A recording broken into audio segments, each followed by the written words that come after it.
doesn't have a problem with drugs. He just doesn't get them. He's fine that his mates have tattoos, but he thinks they'll regret them. He likes going to pubs, but he hates it when the music's too loud. He tends not to go to rock concerts, cause he can't stand the crowds. But all he's ever wanted to be is a rock star on Rage or MTV. But he knows that it's not fucking likely. He just turned 30. He knows that he will always be a rock and roll nerd. He'll keep writing songs the world will never hear, and though they won't be heard, he'll just keep writing. Oh yeah, but you see the problem is he always dreamt of being a star, but he learned piano instead of guitar, which in the 90s didn't get you very far. So while the other kids were learning Stairway, he was the piano to their forte.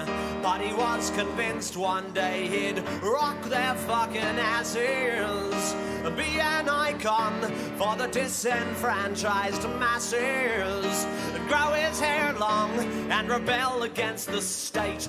But just for now that'd have to wait, cause he's running late for his morning classes, and he will always be a rock and roll nerd. He'll keep playing gigs that no one knows about, and though it sounds absurd, he'll just keep playing. Oh yeah, but you see the problem is there's not much depth in what he's singing. He's a victim of his upper middle class upbringing, so he can't write about the hood or bling bling.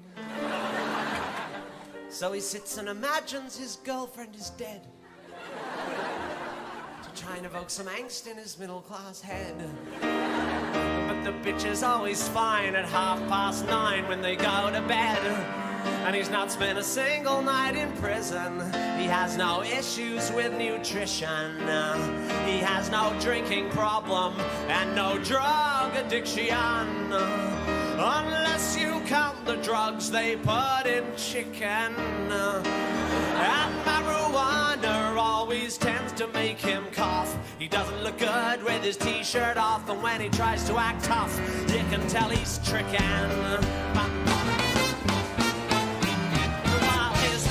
Will go out late, popping pills and having fun. He goes home and showers and gets a good 8 hours.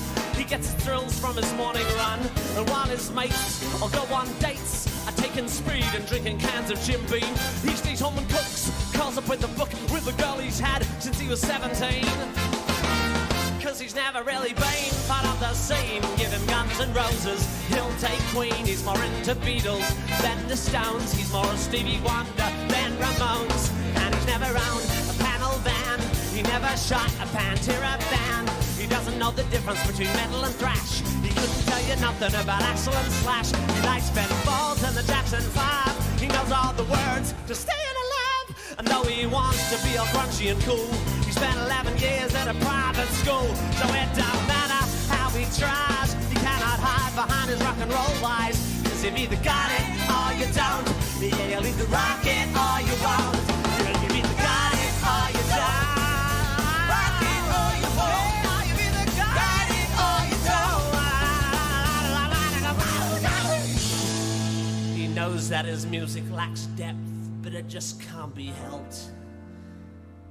He has nothing interesting to say, so he writes about himself. But he doesn't want to seem self-obsessed, so he writes in third person.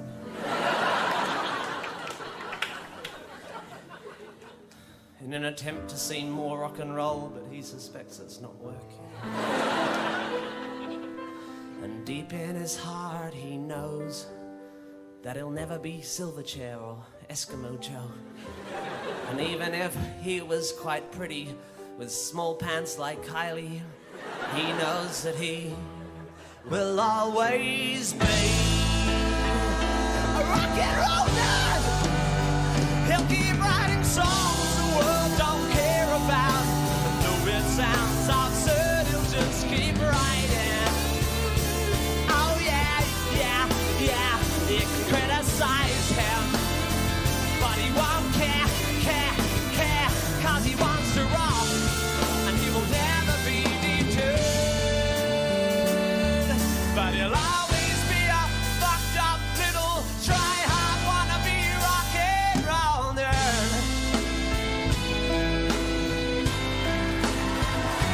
Rock and roll nerd.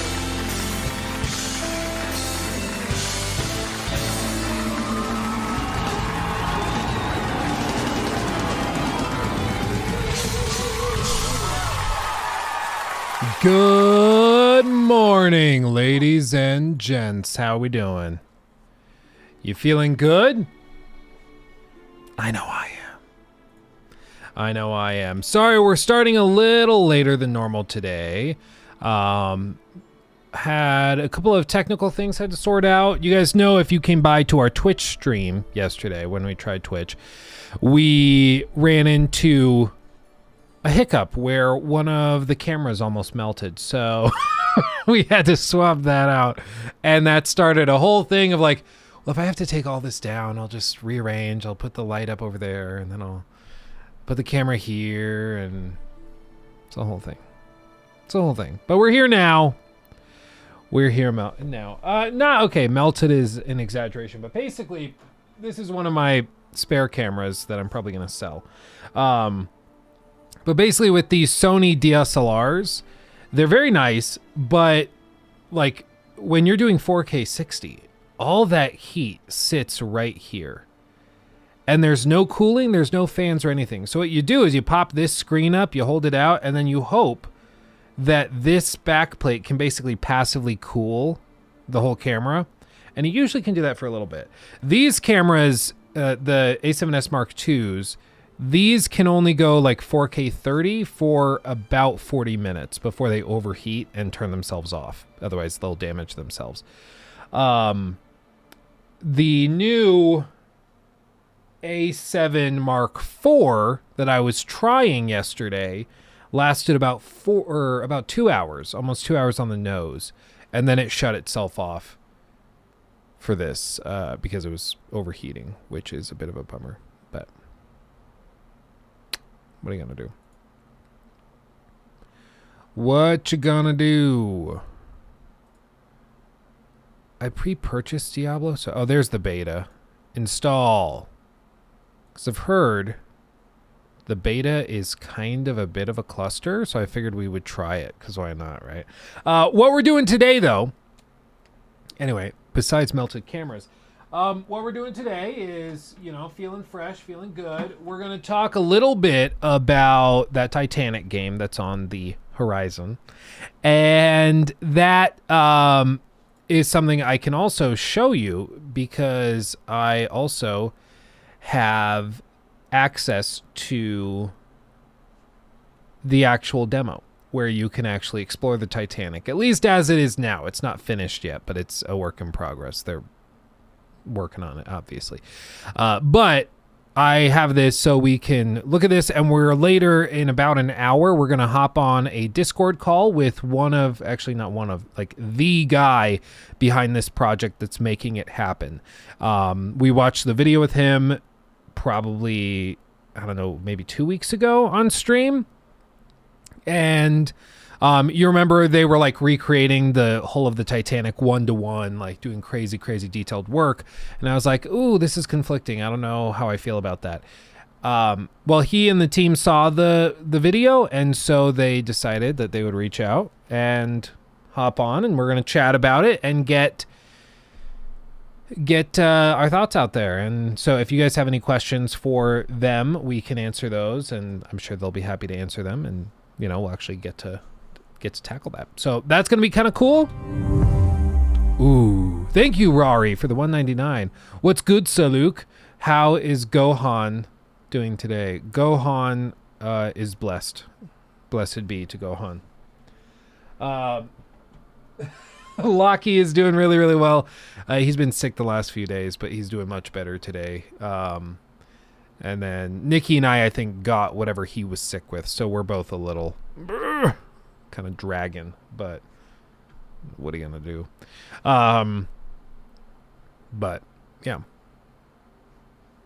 There are actually many people working on this. It's a big project. So we're gonna talk about it, and I'm pretty excited because I don't normally get to talk about these things, you know.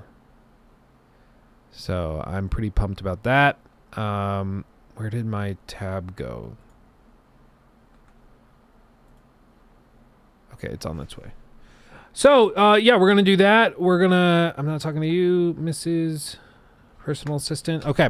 Anyway, Resident Evil 4 remakes or remake reviews are crazy good. 10 out of 10s, hundreds for everyone. What do you think? We can check it out here in just a second. My impression, for one, I'm not at all surprised that the reviews are good.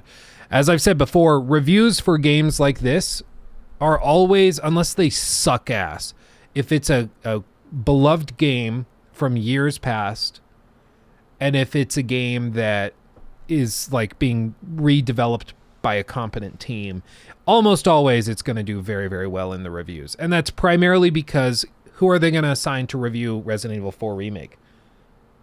Whoever's the fan in the office of Resident Evil 4, right? Like, it doesn't make any sense to assign the guy that doesn't really like these games or doesn't play them a lot to the review. So by definition, you are going to have, of course, a little bit of bias, but that is okay to me. And I don't think that's a problem because they're reviewing it for other people who have that bias. They're reviewing it for people who also love Resident Evil 4. So I think it ends up working. Walker, thank you for becoming a member. Appreciate you.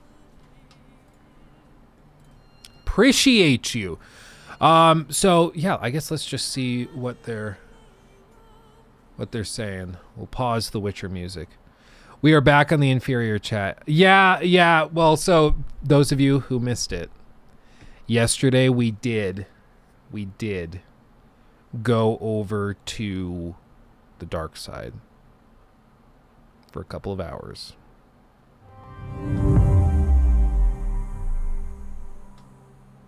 We did. Thank you, Omar, for the 2. Can't believe you aren't playing Exoprimal right now.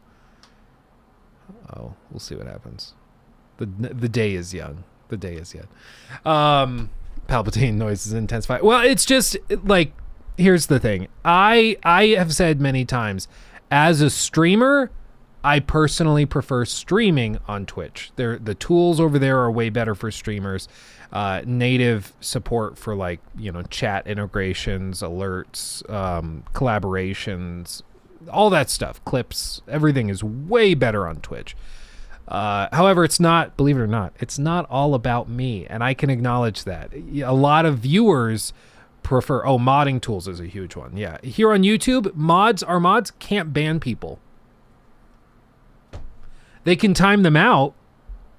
You can, like, hide them, I think, but you can't ban people, which is like, we had somebody come in during that Hogwarts Legacy stream.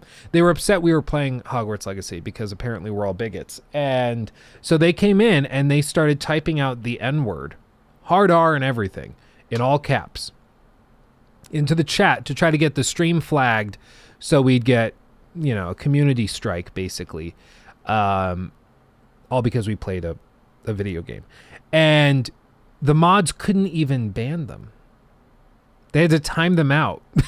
Somebody that came in doing that, they had to time them out, and then I had to manually ban them. It's just like insane. Imagine if you had 10,000 people in chat on YouTube. I can't even imagine. It'd be a nightmare. But I don't know. It's just, yeah, go to the corner. Wait till Dad comes home and he'll punish you. Dad's the streamer. And chat breaks regularly. It's true. Chat breaks regularly. Was it 2 days ago, Wednesday? Mod tools, like, you couldn't even time people out. The mods couldn't even time people out in YouTube chat. It was so broken that you just couldn't press buttons. It was insane. So there's a bunch of hiccups and frustrations. And I know that there's a lot of people that really like watching on YouTube, and I totally get that.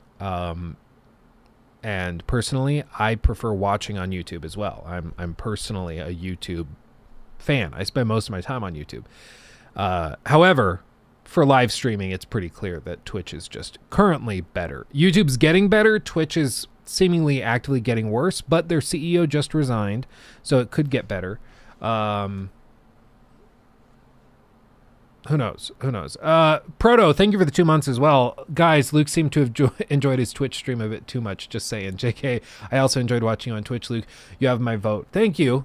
And thank you for re-upping that. What I will say is, it's one of the things I didn't expect to happen was that the fact that you can't pause the stream actually sort of altered the feeling of the chat, and it altered the whole thing. It was really weird, but basically what I think it is was on YouTube you can pop in, you can pause the video if you have to go do something, and then you can come back, and so it then you're 5 minutes, 10 minutes behind, whatever. So it's really easy to basically, like, I guess, get further separated from the live element and then just treat it like a video, basically, because you're 5 minutes behind, 10 minutes behind. So it's no longer live, it's more like just a video. Whereas on Twitch, you can't pause it. So what I noticed was that people were much more attentive. Like, there was more energy. It felt like we were sitting on the razor's edge, you know, like something happened, people were there to react. Like, it was right there. Whereas on YouTube, I've noticed that sometimes it can start to feel very laid back, probably because over time people just slowly get behind in the stream. So maybe only 20-30% of the people watching the stream live are actually like live. A lot of them are behind. And you guys probably have noticed this in the VODs and stuff, where I will like see a comment or somebody will send in a super chat or something, and I'll be like, thank you for the $5. And the comment just has nothing to do with anything we're talking about. And usually that's because they're watching the stream from 10 minutes ago. So they're behind the curve and they're trying to participate, but they don't realize they're 10 minutes behind. So they're tossing this comment in, but it's behind what's actually happening. And so it actually causes an issue. It's really, really weird. And I know you can turn that off on YouTube, but then if you turn that off, then you just have a really inferior version of Twitch. You know, then there's like very little reason to be on YouTube. So yeah, and that's why Twitch doesn't have a pause. Well, it's just one of those things where initially it seems like, oh, it's just so stupid. Well, in Blade Runner, something we realized yesterday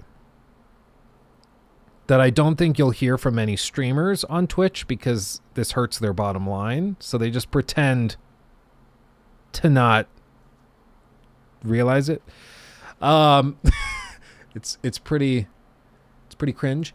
Here, I'll watch that Mogul Mail vid in just a second, Rocky. But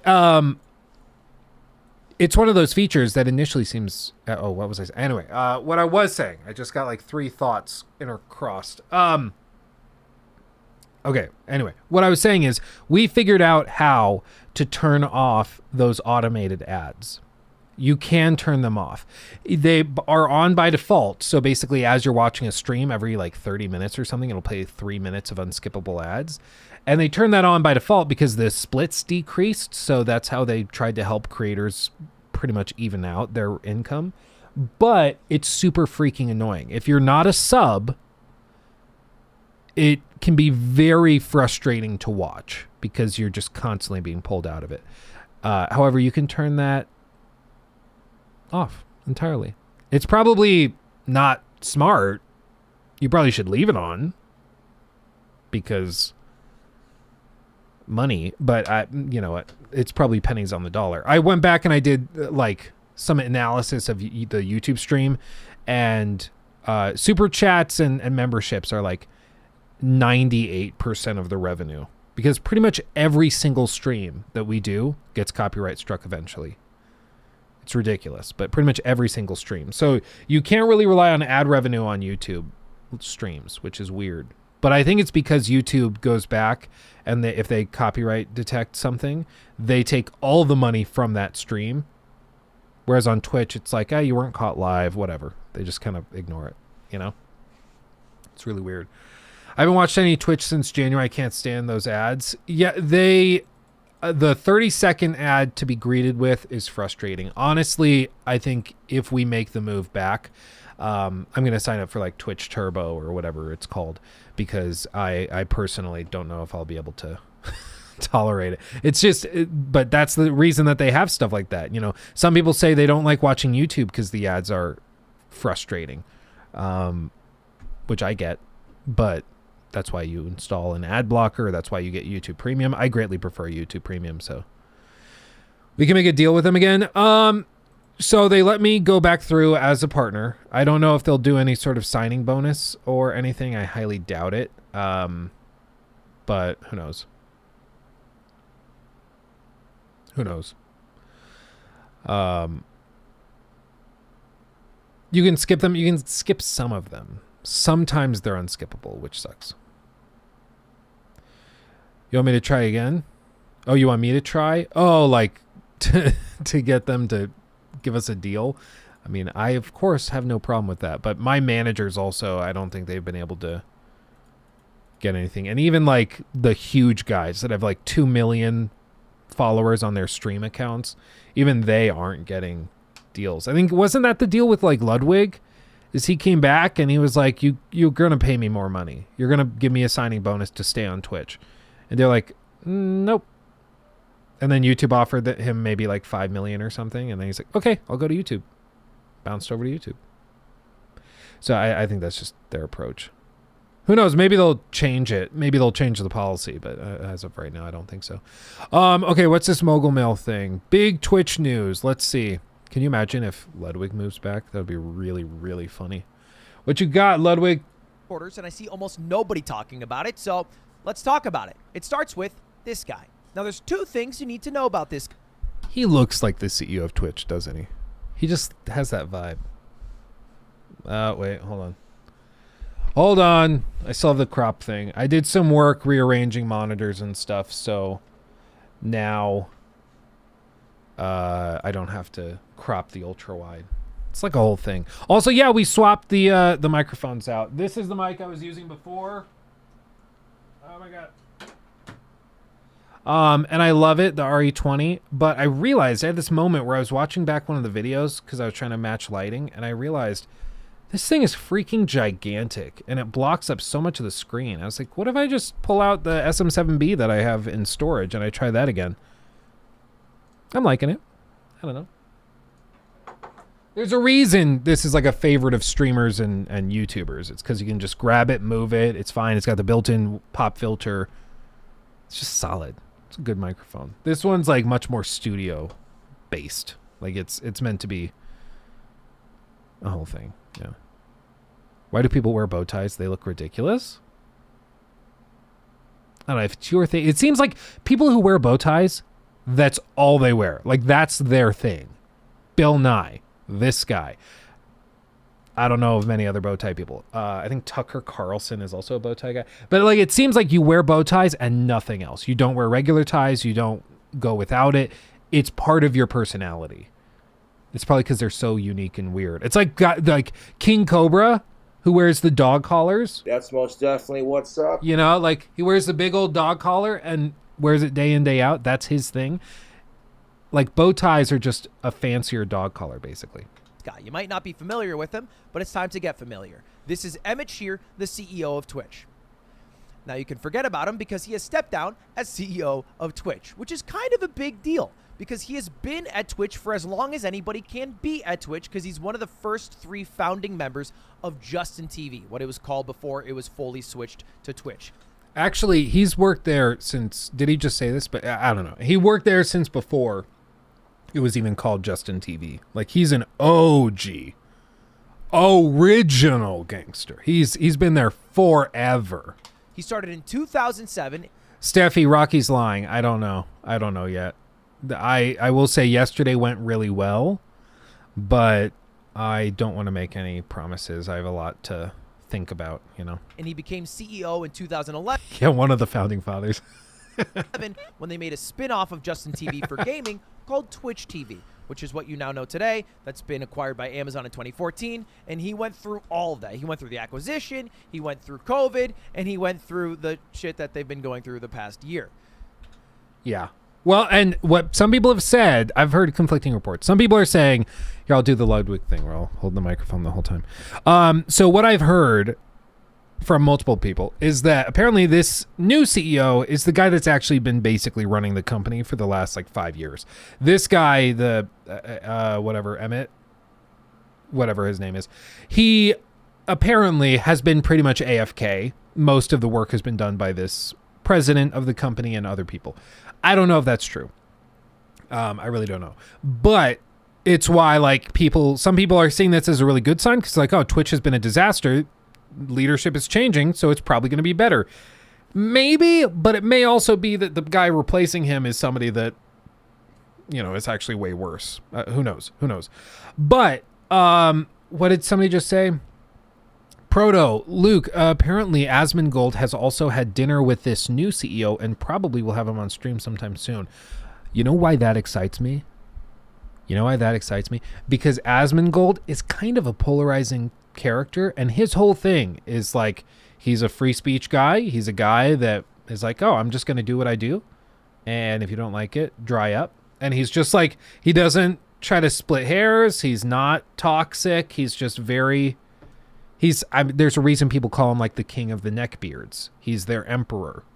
He's our emperor because he's just like the ultimate gaming neckbeard, and he's kind of like the spokesperson for all of gaming in that way, or at least that sect of gaming. So to hear that he's potentially having dinner and talking actively with the CEO gets me much more intrigued. He doesn't have hair to split. What hair he does have is voluminous and large. It's got that long hair, that long kind of cave-dwelling golem hair. And the man can cook a steak. We all know that. The man can cook a steak. 16 years. That's a long time. Now, he dropped an entire little goodbye note that basically said, I'm resigning so I can hang out with my kid. And the most important part of this was he talked about the new CEO. Now, before we jump to the new CEO, Emmett Shear, for a long time... Bro needs a new pop filter. These things get nasty. This thing, the foam piece on this SM7B, they get really, really nasty. But you can actually order replacements on Amazon for like $6. And if you don't want to do that, you can just pop the whole thing off.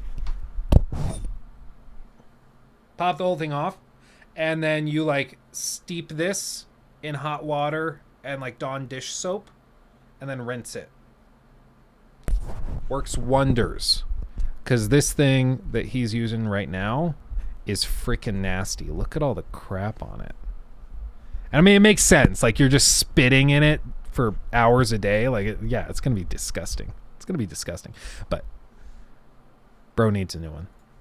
Has gotten a lot of shit. I've given him a lot of shit. I've given the guy a lot of shit, which makes Clean sense. boys is best boys. You're damn right, nobody even knows who he is, and he's a bit out of touch, which is fair. But let's back up a moment. Okay. When this guy was 24 years old. He founded Justin TV to live stream one of his friends 24/7 that eventually turned into Twitch TV. All right. He got the company through an acquisition, which is a pretty big deal, and dealt with scaling up from what was 3 employees to thousands of employees. I'm sorry. It's triggering me so much. The thing is so loose. It like rocks back and forth. I'll have to watch it. It like swings because it's so loose.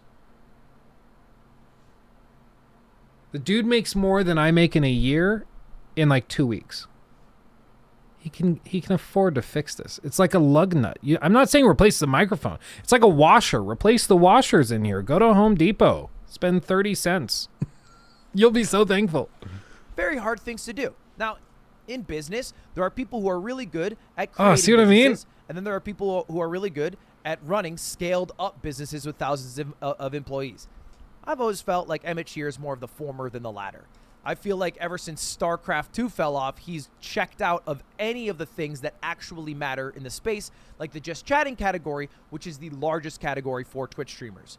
And he, at his core, is a StarCraft nerd who's like, there's nothing else for me here. There's nothing. I got nothing. So I think it's a wholly good thing that he has created, and I think it's also a good thing for the company that he is leaving, so somebody else can take the reins. But well, and this is one of those things where people are like, okay, so he's been checked out for a while because he's kind of lost interest in it. It happens for founders. It's why like somebody like Jeff Bezos, say what you will about Jeff Bezos, but he is a freak of nature. I mean, in business school, we read a lot of books about the dude, and say what you will, Jeff Bezos is one of the world's richest men. Right now, I think he's back to being the world's richest man after the Tesla debacle, but he is phenomenally, breathtaking, brain-breakingly rich because he is a freak of nature. I mean, the dude never stops working. He lives and breathes his company, and he hasn't burnt out in like 20 plus years of being engaged with it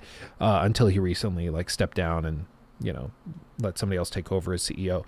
But that's very, very rare. A lot of the time, CEOs and founders, they'll get in they'll get their bag and then they bail and let somebody else, like a more professional CEO, where that's what they do. They run companies. They let them take over. And with something like this, I can only imagine it can get a little tedious running something like Twitch. So many weird policies, and I am sure it's a bit of a headache.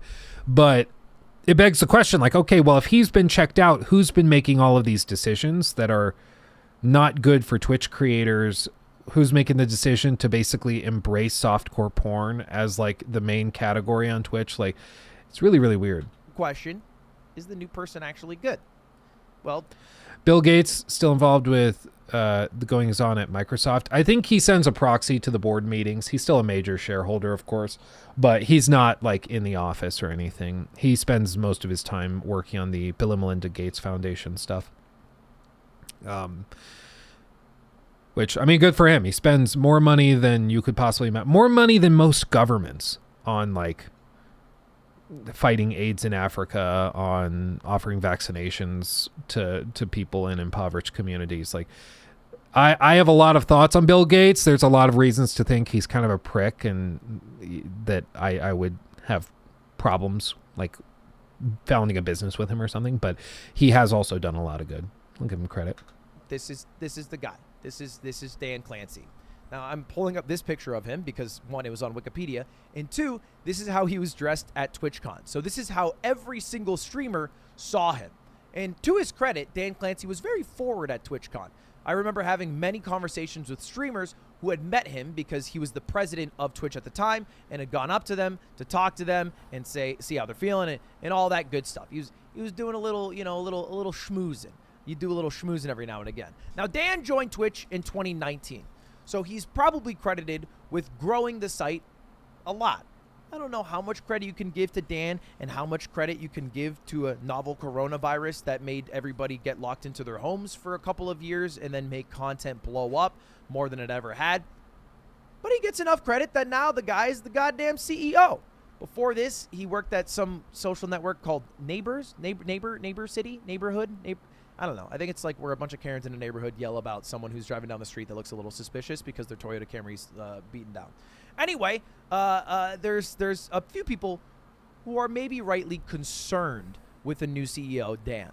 Specifically, Dan's Gaming, coincidentally, tweeted this out. Twitch's last remaining founder and CEO has stepped down. The person replacing him is the one who wrote this letter last year. Oh, what's the letter?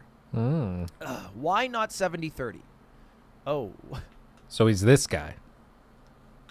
Yeah, this is the letter that was originally written September last year about how they were removing 70-30 and they're going to move all streamers to a 50-50 ad split. The decision that made everybody throw up their hands and say, what the fuck are you guys doing here? Why are you fucking the creators? We're the ones who literally make all the content for this website. That was him. Now, I don't know how much you can personally pin it on Dan. I don't know if Dan is someone who's particularly like gung-ho about making money. I assume Dan's the guy brought in by Amazon because Amazon, the corporate overlord that owns Twitch, wants to turn some sort of profitability, and Dan is the no-nonsense bullshit guy who doesn't give a shit about gaming, probably, who's going to enforce all those rules. That's at least how it feels looking from the outside in. But there are also some different accounts about Dan. That same month where he wrote the letter, the chief content officer at Twitch announced her departure the same day, actually. And she worked directly under Dan Clancy.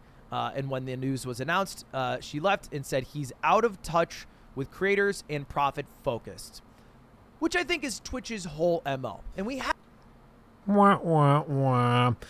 And, like, of course, I don't have a problem with Twitch wanting to turn a profit. I get it. It's a business. This isn't a charity case. And social media stuff is extremely expensive. Server infrastructure is unbelievably expensive. Okay, it makes sense. But there's a reason that YouTube has had to, lose money, billions and billions of dollars for a decade, 2 decades straight. And it's because the only way that you can maintain your lead in this space without totally screwing over your audience is by basically losing money. And so you got to find other routes and other ways to monetize it and figure it out. But with this, it's just a matter of how they're going about maximizing profit or at least achieving profit, because Twitch is probably losing money, let's be real.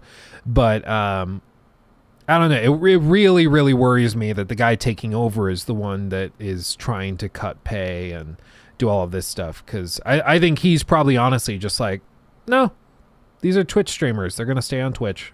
Bite me. You're going to go to YouTube? Okay.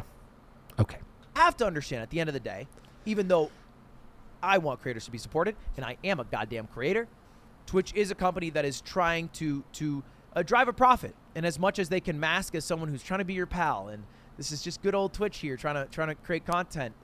No, everyone who's a creator is a commodity, no different than YouTube. Although I think they mask it a little better and they make me feel better in calls. Everybody treats the creators like a commodity, and the viewers is like what we are trying to serve to get more ad sales, to make more money, to make profit eventually. All right, that is the goal. That's the eventual goal. They cannot bleed money forever because the money has to come from somewhere. And so I get turning profit, but I think it's been done with very little tact. And I think my biggest issue is not that a company is trying to make profit. I understand that. It's that every single product feature that Twitch has released seems to just be scraping from the already existing amount of viewers and trying to extract more and more and more money, And I would agree. I mean, it doesn't feel like Twitch has added anything to the space. I mean, maybe people more familiar with it can offer some feedback, but it seems to me like Twitch is primarily built right now on kind of coasting and being like, okay, we've got all these dedicated content creators, and we're just going to use them to continue making money. We're going to charge more. We're going to do this, this, and this. And yeah, Rocky, let me know what you think. Because that's what it seems like to me, is that at least YouTube isn't great, but they're changing stuff at least a little, Sounds like microtransactions for watching live streams. I mean, that's kind of what it is. Like my problem with their ad situation is that their ads are not meant to present advertisements to consumers to try to get them to click on it for a good product, match them up, and they get something they want. We get money for advertising. Boom, everybody wins.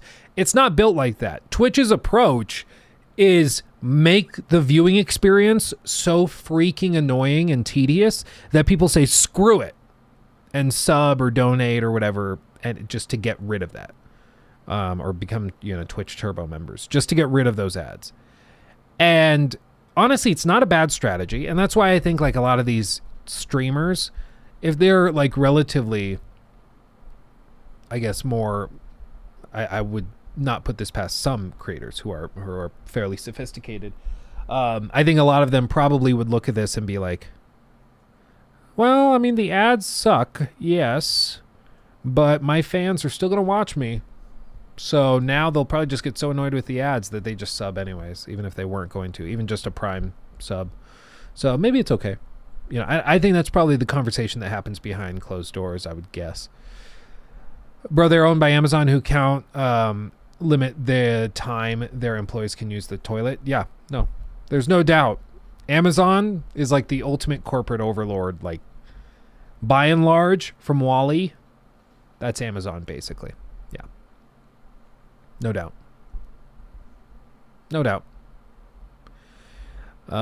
Sophie, good to see you. Glad you came in.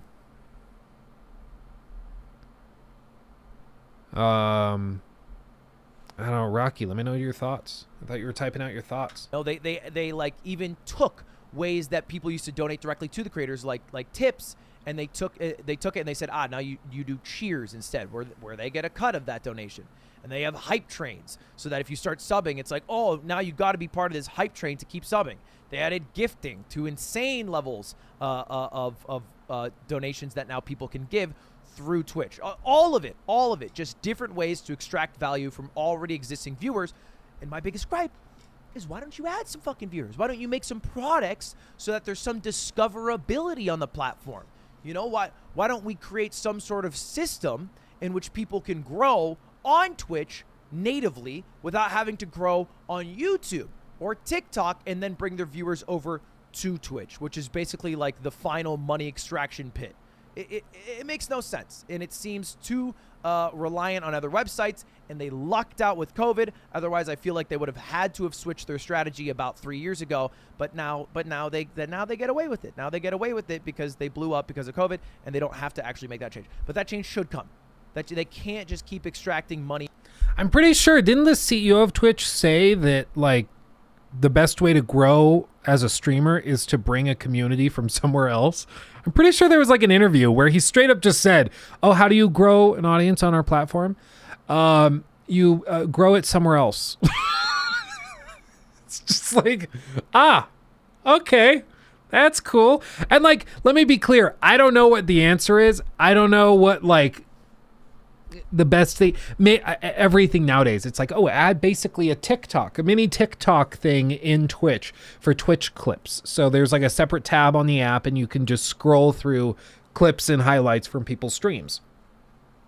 That's something, because right now the clips thing on Twitch is like a nightmare. And if we go to just like the front page of Twitch,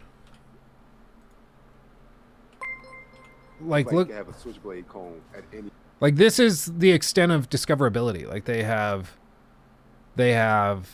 some currently live channels they think I'll like. All of these are usually very large streamers, like with 5,000 people concurrent, 10,000, 15,000. Then you get down here and you're like, what the hell is happening? What are these channels? I have no idea. And there are no thumbnails. There's no titling that's specific. Like, what am I supposed to make from this? PC launch day viewer... We got action figure John. The Syndicate is real spray.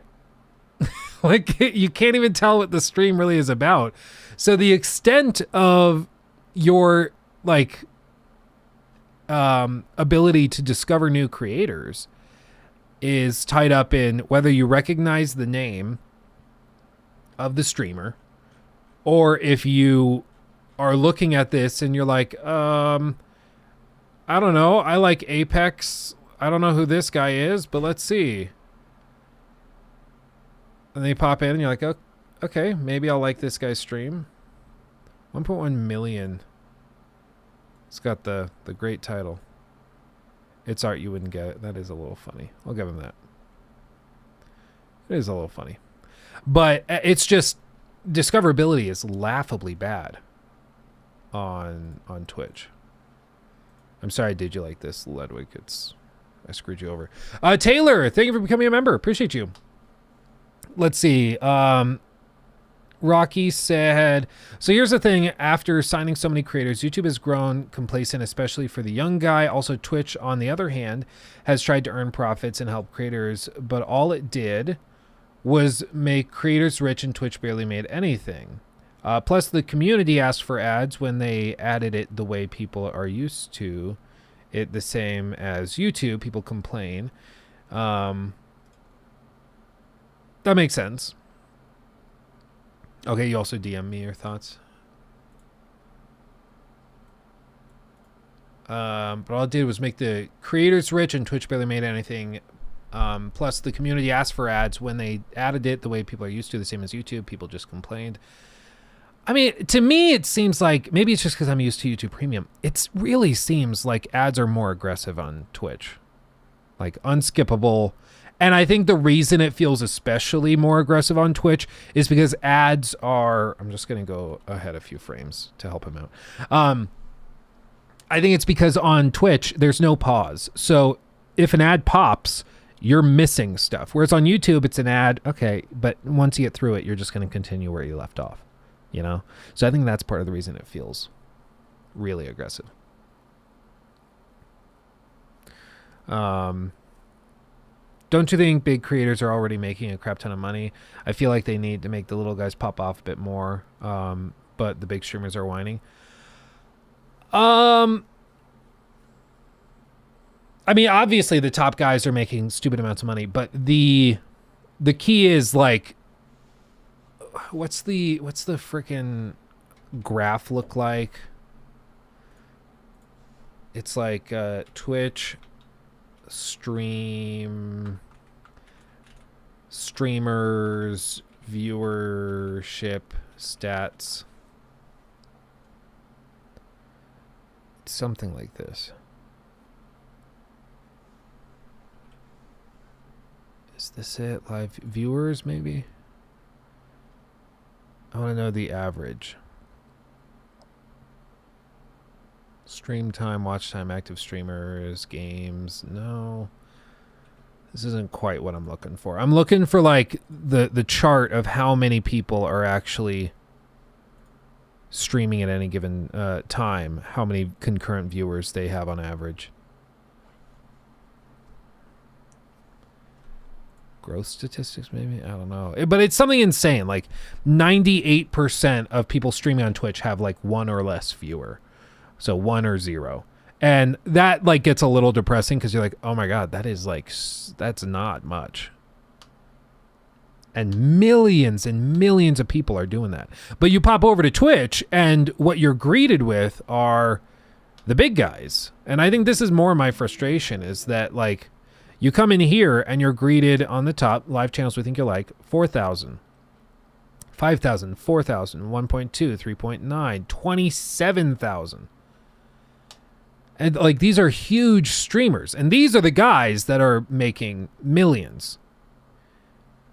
But like they're not recommending the little guys. But also at the same time, the little guys, I think you're probably less likely to click on just randomly. You know, like what's a really small channel on here? 57, 43, 28. So like much smaller channels are all the way down here. And how likely are you to just click on one of these randomly? I would say probably not very likely. So it's tough because like they can say, well, we want to find a way to help the small guy make more money. And I agree, that would be great. But it's also like you can offer, and what I think they should do is just offer a 70-30 split to everybody, like YouTube. And then, oh, you shared it. Hold on. And from there, you have, oh, it is there. I just didn't scroll down far enough.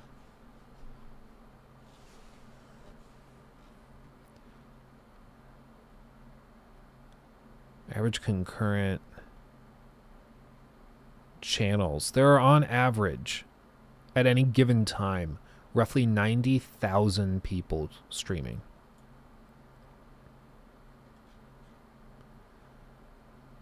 Wow. Twitch partners, there's 51,000 Twitch partners in 21. Viewers to streamers, ratio is dropping even lower. So this is the ratio of viewers to streams. So on average, there's like 27 people in chat. But it's like very exponentially and disproportionately rated or leaning into the big guys. Which is just, I mean, I get it, but Twitch is one of those platforms like Mixer where it's pretty much run by a very niche top maybe 1/10 of 1%. And everybody else is just chasing that. But when you have a perception of Twitch, your perception is these guys. But this is kind of the deceptive thing about this. You look at this and you're like, wow, there's so many channels with thousands of viewers. Wow. 3,000, 34,000, 2,000, 5,000, 6,000, 7,000, 8,000. Wow, I could do that. But these guys are either very lucky or they've been doing it for like 15 years. You know? So it's just different. Yeah, Rocky, share your wisdom. Share your wisdom. With Twitch, YouTube, Spotify, people can sample everything. The sites just follow the appetite. I mean, I think, again, maybe it's cringe to be like, oh, just take YouTube or take TikTok's example. But TikTok is like the best platform that probably has ever existed for discoverability. Literally anybody can post a random video. It'll pop off and they can get thousands of people to follow them. My little sister posted a funny little video when that Elvis movie came out. Just a little bitty thing of her like pretending to be Elvis. She dressed up like him and did a like ho ho ho kind of voice thing. And the video did like 180,000 views, like 15,000 likes on TikTok. And she has like 15,000 followers on TikTok. She's only ever posted like 2 things. But like that's how quick and easy it is to just all of a sudden pop off. You do one funny thing and you can explode. It's crazy. So I think, like, as cringe as it is to be like, oh, just do the TikTok thing, I think there actually is something to be said for it. Like, they clearly know what they're doing. Another issue is a lot of these big creators constantly collab with each other. They make orgs that gives them even more power and viewers. Collab is a way to get big, in my opinion. I think on Twitch, absolutely. It's actually one of the kind of unspoken benefits. And one of the reasons I am seriously considering popping back over, because it's much easier, especially now, to do collabs on Twitch than it ever was. Because they have a guest star option where basically you can merge 2 streams together, which is kind of cool. But what's your family think of your job, Luke? I think they didn't understand it and thought it was kind of made up for a long time. And now it's real and they don't really know what to do about it. Most of my like siblings think it's badass and think it's super cool, but like my parents, I think, still don't really get it. YouTube has also started recommending small creators too. Yeah, I will personally say I've gotten recommended a good number of fresh streamers on YouTube, like people that are only streaming to like 5-10 people. I don't get recommended like gameplay streams. And here, the thing about YouTube still fundamentally treats live streams like videos. They just do. Like if I don't have a eye-catching topic or something for the stream, it's not going to do well. It just won't. And so, like, whereas on Twitch, you just go live. You go live. Maybe you have a rough idea of what you'll do during the stream, but you're just live. And people pop in and say hi, and that's it. But on YouTube, you need to have, for a stream, the title, you need to have a good thumbnail, you need to have all of this stuff and the metadata sorted. So it's because YouTube still treats and recommends the videos just like, or the streams just like they would videos. I've only ever watched you stream live. What is that?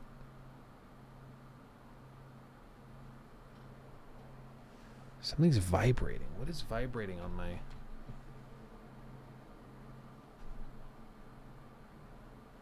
Is that the PC? What is happening? There's like something vibrating the desk.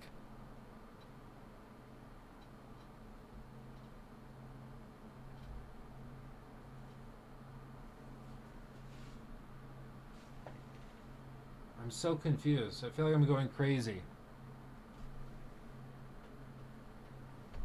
Where are the vibrations coming from? A control...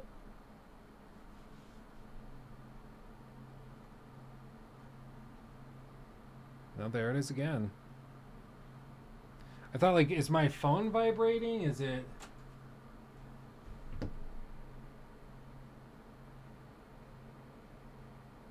Yeah, it's one of my many vibrators I have. I don't know. That's freaking weird. Yeah, my mouse is flashing red. It's because its battery is low. Just gotta plug it in.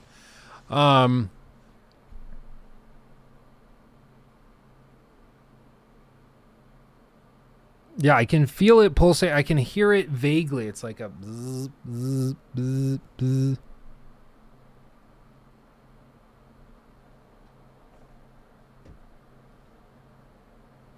That's gonna drive me crazy. What is that? What is doing it?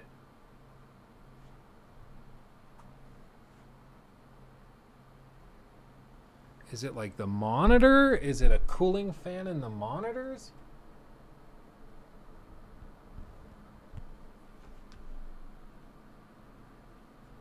Okay, I don't know. I'm going crazy. I'm losing it. Do you have a sub? Maybe it's going off for some reason. There's like nothing with moving parts back there, so I don't know what would be doing it. Anyway, I'm gonna try to ignore it. Anyway, blah blah blah blah blah. Ignoring it. I'm happy with you streaming on YouTube. I don't do Twitch and never will. Yeah, well, and like we said, even if we ever did go to Twitch, we would still be posting all the stream clips and stuff here. So, like, even if you didn't like hanging out on Twitch, you would still get all the same content. You know, it's not like it would just be gone. The vibrations get worse on Twitch. Yeah. Wash your PC. Oh, did I forget the chicken nugget in there? Did I space it? Oh, man. Oh, man.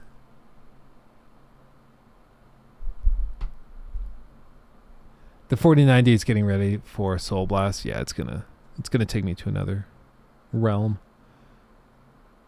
Luke, the RE4 remake reviews dropped a week before launch, and they're extremely positive. The 3 reviews I saw were all trends. One of them claims it to be a perfect remake. Yeah, like I said at the top of the stream, that in no way surprises me. Like, it was going to be reviewed by people who are fans of Resident Evil 4, and fans of Resi 4 are fans, like diehard fans. So, in no way does it surprise me, you know. Rocky, are you okay with me reading this aloud? Is that okay? I always want to ask before I read a DM publicly, you know? Oh yeah, it's a Muamua. That's what it is. Maddie infested the stream. A Muamua. It's a Muamua, guys. A Muamua. Oh, man. Let's see. You seen the clip of Exusi finding a year-old chicken in the PC? I didn't see the clip. I heard him tell Linus about it, but I didn't see the clip. No. I don't know if I can handle it. He always amazes me. Alejandro, I would prefer Luke to go to Twitch because I have Amazon Prime and would be able to support him. Well, I appreciate that. I do appreciate that. It's just, yeah, it's I don't know. There's pros and cons each way. Pros and cons each way. So what Rocky said is that he used to be a community manager for a small stream community. And support for support kind of thing, if you will. You watch me, I watch you kind of thing. The main problem is that these people used to sit in front of their PC to play games with friends and hope that people watch them. So on paper, they had like 10, 15 viewers, but the chat was dead, no engagement, which meant not a lot of donos or subs coming in. So Twitch is like, why should we promote this person when they're bringing us no money? Which is honestly fair. But I've also helped people reach from 5 viewers to 50 in a matter of 6 months, because here's the thing. They played a single player games, engaged with the chat constantly, and gave them a lot of subs and donos, which the algorithm prefers. They started showing up on people's pages. What they did after stream was went back to the best clips they added, post on Twitter and TikTok. Yeah, well, that's how you do it. That's how you do it. It's just, I totally agree. I've heard the stories of the people that do the sub for sub, viewer for viewer thing.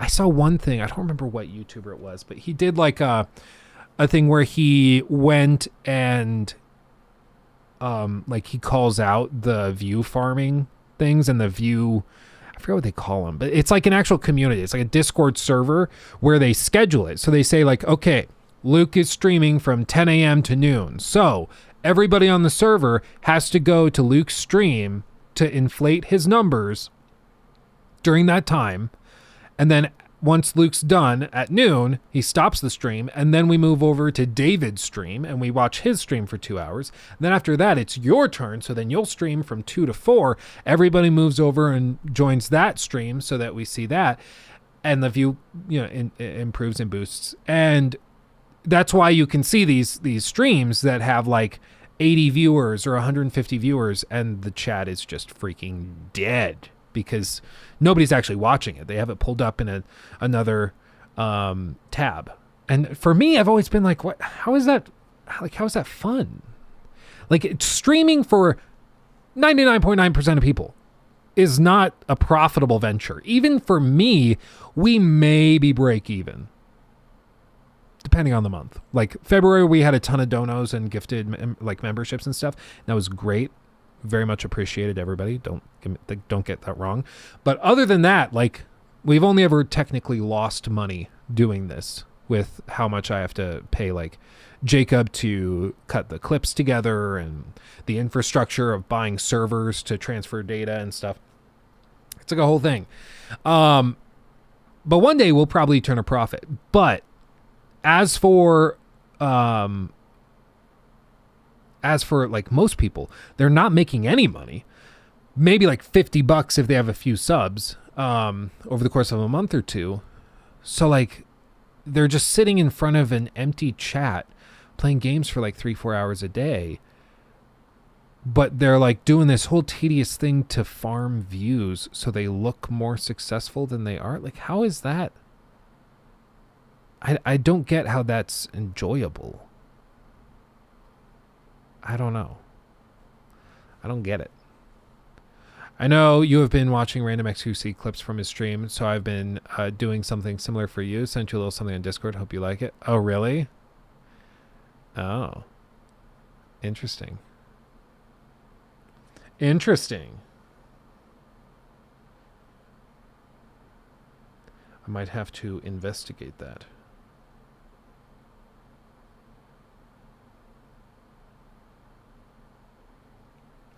Dooba dooba dooba boo. It's a dick pic. I've been working on a little something for you. It's a dick pic. Oh man.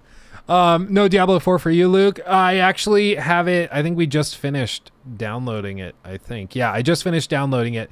So we might be able to get to that in a little bit. But we're in the home stretch. What I want to shift towards. Okay, I appreciate all the talk about Twitch and YouTube and stuff. Right now, I don't know. I might wait to hear about that Asmongold interview with the new CEO. That might sway me. But my gut is like, How much you think you will grow on streams? Give me numbers.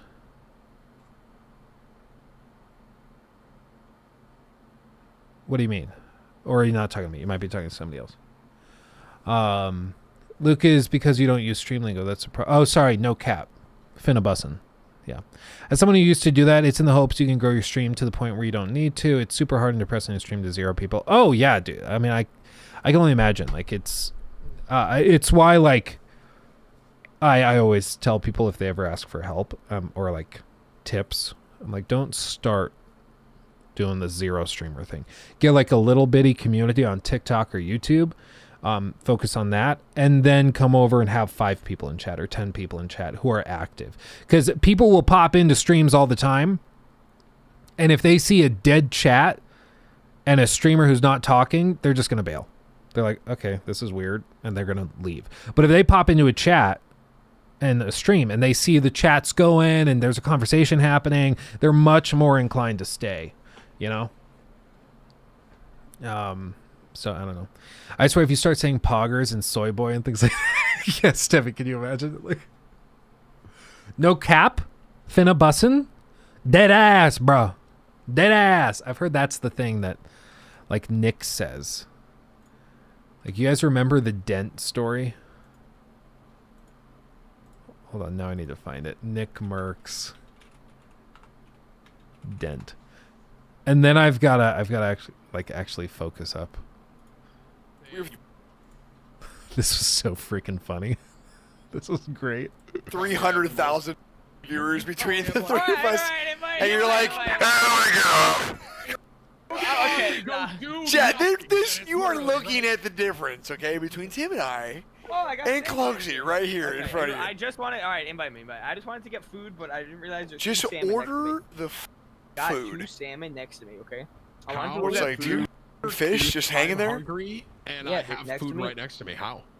I was hungry, and I forgot there was That food is next to fine, me. dude. Oh You my know what I God, mean? bro. Even my wife just Googled dent on head from headset, and it says your skull is very hard, so rest assured, no matter how tight your headphones may be, they can't actually dent your skull.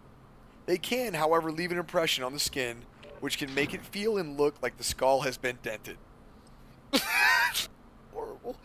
Just oh, wait. No. Is it bad? Not that bad. Oh, I have a dent. Have a dent. You don't have a dent, bro. I have a dent. It's a f***ing indent. That's bro. You don't. Okay, well, oh my god. Holy. I have a dent in my shit. That ass, bro. Okay, no. That's just because your hair is. Listen, that's just because the hair in that area. I love how Cloaksy is like, no, you don't have a dent. You don't have a dent. And then he sees it. Okay, well, oh my god. He's like, no, okay. Oh my God, you do. Because he sees the stream. You don't. Okay, well, oh my god. Holy. You don't. I just need this freeze frame forever. Oh, man. Oh, man. Oh, that's bad. I mean, I'll be real. If I come down like after a shower or something and my hair hasn't totally dried yet and I put the headphones on, I get like a little dent across my hair. It throws it off for the rest of the day, like until I shower or something. So like obviously it's putting pressure down, but like his has got to be really tight to look like that. I mean, that's pretty bad. Show us my dent. I got a dent, dude. Dead ass, bro. Dead ass. Okay, let's transition a little, okay? Because we're getting distracted and it's about time that we do this. So, as you guys know, I am sort of a fan of the Titanic. It feels weird to say fan. I'm like I'm somebody who finds it interesting. Because I think it's sort of a marvel of modern engineering, and it's also an example of man's hubris, desire to overcome the elements, Mother Nature, the oceans. And it's an example of just how utterly incapable we usually are of actually doing that. And so I've always found it fascinating. I went to see the Titanic like museum exhibit back in like 2012 when they did the like centennial thing, and brought it to Denver. And I've touched a piece of the Titanic at part of that exhibit. It was super, super cool. I even have the Lego Titanic behind me, of course. So I've been very interested in the Titanic for a long time. And also, as a result of that, I've been a very interested boy in the Titanic Honor and Glory project, which is effectively a one-to-one recreation of the ship, the Titanic, the RMS Titanic. And this project has been in the works for, I don't know exactly how long. It's got to be close to a decade. But this is a project where they are trying to recreate the ship one-to-one. We've looked at it a couple of times. We've seen it around, but this is the latest demo where you can actually like go in and explore, see things, the grand staircase. I'll be real, it really makes me like I've actually been kind of stunned at how small the ship feels. Like, it's a huge ship, don't get me wrong, it's massive, but it's been kind of bizarre to be able to walk through these iconic places and see it for what it is and how it was. You can take a peek inside some of these little areas, the walkways, the hallways and stuff. Super, super interesting down here in the dining hall. So it's pretty crazy. It's pretty crazy. Now, I did a video reaction stream thing where we went back and we looked at some of the interviews they've done recently with regards to the ship and what they're doing. And after I did that, I went back and saw that there were some comments posted by the guys that are actually making this. They reached out and they were like, listen, we totally get the frustration over some of these design choices. We wanted to explain to you kind of why we made those choices and discuss this in a little more detail. So I got reached out to by by basically the head honcho. I mean, like the guy, the guy who is at the core of all of this. And we said, you know what? Let's do a call. Let's chat on stream live. We're going to see how well this works. I'm not actually sure how well it'll work, but I'm going to try. And I was like, yeah, let's actually do this. We can talk and have a conversation about all this. So we're going to try that. So give me a minute while I pull this up and add him on Discord, because hopefully this will just work. Hopefully. Let's see if James is ready. Let's just give it a little shot. Oh, there's a rattle there. Ooh. Hold on. Please hold. Adjusting cables. Okay. Yeah, like right now. This is why I was like, okay, let's transition away from the Twitch talk and let's actually like get into this topic, because we're gonna do this. Okay, let's see if he's ready. And boop boop boop. I feel bad for him. He's got to look at like a crappy little C2020 or C22 or whatever 920 webcam. Like, look at this. Look at what he has to stare at. The poor dude has to look at like that little webcam camera, because I couldn't figure out a way to get this working otherwise. Okay, turn on camera. Always preview video. Okay. And then let's try this. Let's see if this worked. Hello. Hey, how you doing? Good, Luke. How are you? I am very good. Hopefully this works well for us. Yeah, I hope you can hear me okay. I sure can. Great. Can everybody in chat hear him? Can everybody hear it? Let's see. Looks like it. Looks like it. Let me try swapping here. And then I'm going to swap this.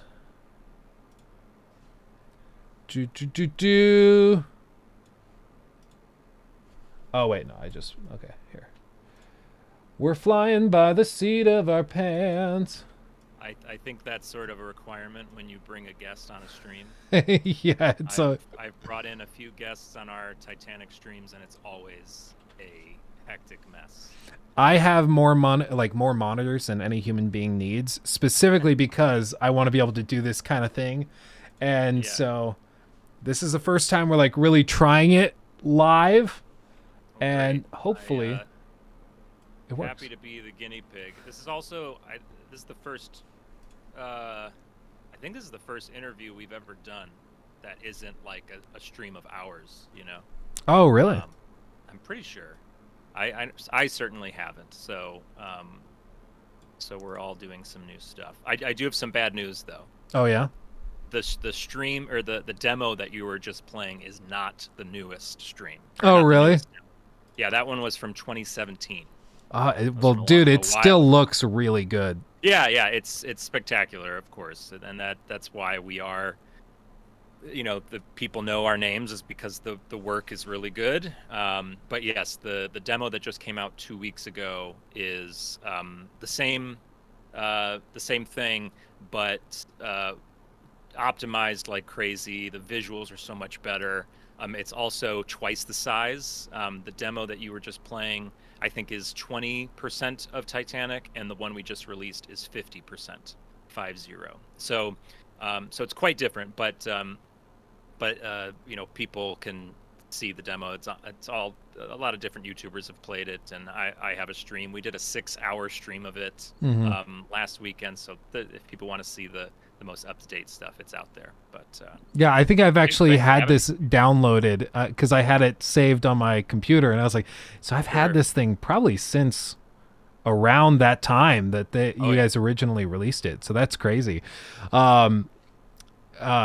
But I mean, yeah, let's give people a quick rundown because I mean, obviously, I've done some talking about the project before. I'm also kind of a Titanic nut a little bit, so I've been very interested in it for a while. But if you could do like a quick rundown on what the project is for people who maybe are not familiar, your role within it, that kind of thing. Absolutely. So, THG, as it is most commonly known, really began about 10 years ago. At the time, it was called Titanic Lost in the Darkness. It was started by a group of beginner modelers and video game kids. I'm pretty sure the idea was conceived by a middle schooler, believe it or not. This guy Robin, who reached out to us recently, I believe he was a middle schooler, junior high, and he just thought we should recreate Titanic in a virtual setting. Why the hell not? And so that got spun around a bit. I don't know if the clips are still on YouTube, but I remember seeing them when I was, in college, I suppose. 10 years ago, I saw their videos and I was blown away. If I look at them now, they're hysterical because it's just like, it's amazing how quickly things age. But at the time, it was amazing. So that became Titanic Honor and Glory, which a couple of the Lost in the Darkness members sort of broke off and sort of revamped the project. And so that became Titanic Honor and Glory. I joined around that time just to do voices for any... I'm an actor, and I offered my services as a lifelong Titanic nut, as you said of yourself. Like I've loved Titanic since I was 6 years old, when I played Titanic Adventure Out of Time, which was a video game from 1996. Highly recommend. But I just joined as a voice actor, and I ended up writing a little bit for the project. But that iteration of the game is what causes a lot of the frustration around our project. The quickest way to summarize it, the team was run at the time by three guys, Tom Linsky, Matt DeWinkler, and Kyle Hudak. And I worked with all three of them, and Kyle and Matt, their work is what you see, and why it's just their visuals kind of put us on the map. Our visuals are in Titanic documentaries, James Cameron documentary, the one that just came out. Our Titanic is in it for like 3 seconds, but the Cameron documentary from 5 years ago, we were in that. We are in a YouTube channel called the Titanic Channel. Like our visuals are used in documentaries, and it's because of Matt and Kyle's work is so incredible. And then we have these great historical art directors, Nico and Gio. They are like, the things that they know about Titanic, I just can't understand. Like, they know everything. And so just the visuals are really what put us on the map. And then that real-time syncing video, which blew the hell up. Oh, yeah. Which, when we made that, we had no idea. I was very small part in that. I am doing the voices at the beginning, which make me cringe now. But coming up on 90 million views with that video, and we literally threw it together in a week. We thought we'd put it up for the anniversary and take it down once the anniversary was done. But it's still getting lots of views every day. So yeah, the problem with the project back then was what the scope of it was. The original intention was to recreate 100% of Titanic, which is a massive undertaking. To have a real-time syncing, so you could explore that ship, 100% of the ship, as it fills with water. Any Titanic fan would die to a bad choice of words to experience that. It's just such a thing to want to experience that. But the other part of it was there was going to be a story mode. There was going to be 2,200 NPCs, so you could walk up to any real-life passenger and crew and talk to them. You could fall in love with a third-class girl or boy or whatever. There was plans to recreate a lot of Southampton, the city, Belfast, Queenstown, Cherbourg, New York, all the places that Titanic visited, to recreate parts of it so there could be levels in the story mode in all these places. The scope kept growing and growing and growing. Developers talk a lot about feature creep. Mhm. You just keep adding things and adding things because they're all great ideas. Everything I just said is a great idea, but is it possible with a team that is pretty much 5 people Right. with no money? This is the kind of game that if you reached out to Rockstar or Ubisoft and said, "Hey, this is our idea," they would say, "No, that's way too much. Why would you make 100?" It's sort of like what you said in your video. Why would you make all of this stuff? Just make a small version of it, cut some corners. No one's going to really care, and that just never really was the goal. So, long story short, 8 years go by and very little progress is made. Like, yeah, we had 20% of the ship in demo 3, which is what you were just walking around, and we had a terrible voiceover provided by this guy, and it was fun and people liked it, but in 2017, that's kind of where it capped off. We made 20% of the ship. We had this great demo. We were looking for investors and some magical millionaire that was going to pay for everything. Yes, we did talk to James Cameron about it. That didn't happen. It just, nobody would take the idea because it was just way too big, way too much to take on, especially for a group of guys who had never made a video game in their lives. Right. So, and that's partly why we made a game that's on Steam right now called Britannic Patroness of the Mediterranean, which you can explore the HMHS Britannic, which is Titanic's sister ship. It's a really cool project. Again, terrible voiceover provided by this guy. But that was really just to show that we could make a game, and that didn't change much. So it's just, we were just wasting time trying to make this massive game, which again, the ideas were not bad. They were really cool. And it's those ideas that grew our community. And we had fundraisers with those ideas in mind. But in 2020, everything kind of was at its lowest point. We hadn't posted on social media for 1 entire year, which is crazy. Now we post like every other day. It's just crazy. For a whole year, we just didn't do anything, and no progress is made. So in 2020, during COVID, I reached out to the main guys, Tom, Kyle, and Matt, and I said, "Look, the project is dying. It's dead in the water at the moment. I don't want that to happen. This game is kind of my childhood dream. My 6-year-old self would really love to see this finally come to fruition. So here's a new idea. We need to ditch some of this feature creep stuff, all this access fat that we put onto this project that at its core is just a recreation of Titanic for the Titanic community. And over the last 2 years, since we changed our vision, we changed our direction, our community has grown, our community has become more supportive, our Patreon has grown, YouTube subscribers, it's just, we have more progress. We added 30% of the ship to that demo you were just playing, and we just released it for free 2 weeks ago. People are loving it. We have now 2 great projects, Titanic Project 401 and Titanic Honor and Glory. Both are going to be incredible. We're filled with such excitement now. So yes, it's been 10 years in the making, and we are as frustrated as anybody else about the setbacks that we've experienced.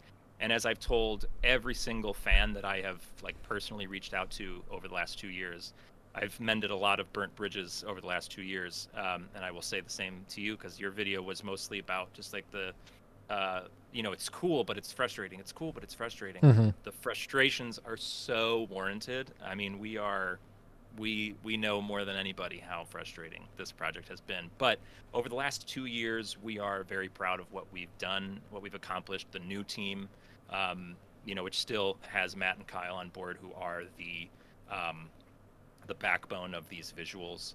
The previous creative director, Tom Linsky, who I was telling you about, he splintered off to do his own thing because his contribution to the project was the story mode ideas and writing that script and getting all that together. And so once we kind of decided that's not really working for us, he went off to do his own thing. He's making a game about the Lusitania right now, which we're all really excited about. Oh. Yeah. So, and he's got a great YouTube channel, Part-Time Explorer. But yeah, so that's kind of how we got here.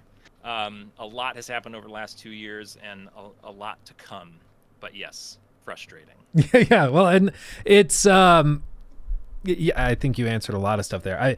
I think it's a fascinating project, and for anybody who has even a passing interest in the Titanic, it's of course very, very compelling. But it's, you know, you watch the recap videos, and especially if you've been following the project for a while, it starts to be like, we've been doing well, and then it feels like you're 2 steps forward and 1 step back, so you're constantly kind of doing a tug of war. And what you said, you know, feature creep and everything, it reminded me of what one of the video game developers that we meme on all the time, Todd Howard, the guy behind Fallout 4 and Skyrim and all that. Sure. He's famous for saying, we can do anything, we just can't do everything. So you got to pick. You got to pick. Yeah, and exactly. You know, it's something we learned big time. In fact, a friend of mine who works at Rockstar, he reached out just as a Titanic fan. And that's the greatest thing about this Titanic project is every day I get an email from somebody saying, hey, I'm a Titanic nut. I've been my whole life. I just want to do something for you guys. You don't have to pay me. Let me just help. You know, it's so sweet. We love that. That's when I reached out with that exact same email 10 years ago now. But a friend from Rockstar reached out and he said, hey, I'm in the business. I can't literally help you because I work for a real company. But like, do you need advice? Like, and that's when we were going through a lot of transitions, and he was a big supporter of cut the fat. Feature creep will kill you. You have to focus on the minimum viable product. What is the smallest thing you could make that is acceptable? Make that first, and then you grow from there. Don't be making DLC before you've made the game. Right. You know. Well, so I mean, if we do just kind of like a rapid fire series of questions, just so people get an idea. So, like right now, you mentioned before it was basically being run by like 3 people, put together by 3 people. Yeah. How many people would you say are like actively day in day out working on the project now? Day in day out, I would say 5. Okay. It is still a very small team, but the extended family, the people who work on it probably every day, like a little bit after school, after work, that sort of thing. But like certainly every week they're devoting hours to it. Probably 30 people, like just whether that's Titanic researchers. We have like truly some of the best Titanic researchers. I will post a picture of Titanic on our Discord and I'll say, hey, researchers, I need to know, like, do we know what day this was taken? And I will get a response within a minute saying it was taken on April 10th at 1:30 p.m. based on the shadows. And I'm like, what? How did you? All right. So we have great researchers. We have a great team of modelers.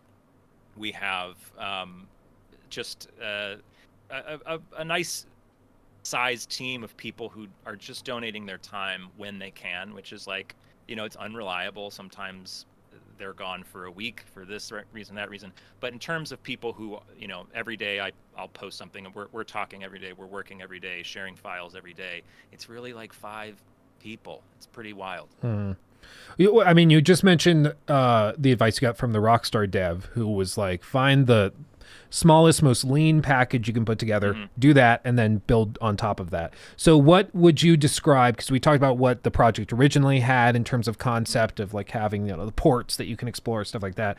What is the current goal, like the current lean, mean base and foundation of the project that you guys are working towards?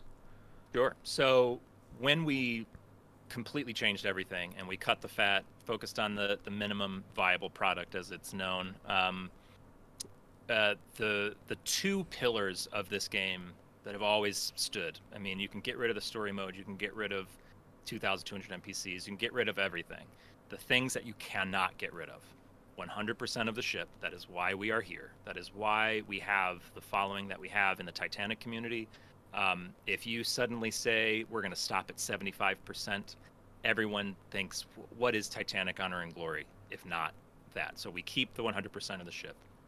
And then some sort of simulation sinking mode, something. We're not even focusing on that right now. We're just trying to focus on the ship. But that is forever in our dream. But beyond that, my side of things, I'm trying to add as much history to it as possible to create these virtual museums that we're basically making right now. That is, to me, the core of both of our projects. You know, as much of Titanic as possible, some sort of sinking element, and the history, the true stories of Titanic. Like, sure, we cut this this massive story mode, which fans of the game will remember. It was going to be a murder mystery kind of thing. What we're replacing it with the true stories of Titanic, which if you ever have a chance to just like deep dive into Titanic, you could read that whole Wikipedia page in one night because it's just enthralling. So there's so many great stories to tell. So that's what we're focusing on now. And then other things we can add as we go if we feel like it's necessary. And I suppose the last thing would be virtual reality. That is a key component, which we have no doubt about doing. So both of our projects will eventually be in virtual reality, so people can walk around Titanic in a very, very different way. And we've had that before. If you love VR and you love Titanic, we do have a VR demo on our website. We've had Titanic historians, like the big historians in the world. We've had them put on the headset and just like cry from being in the grand staircase for the first time in their lives, you know. And so yeah, there's VR as well.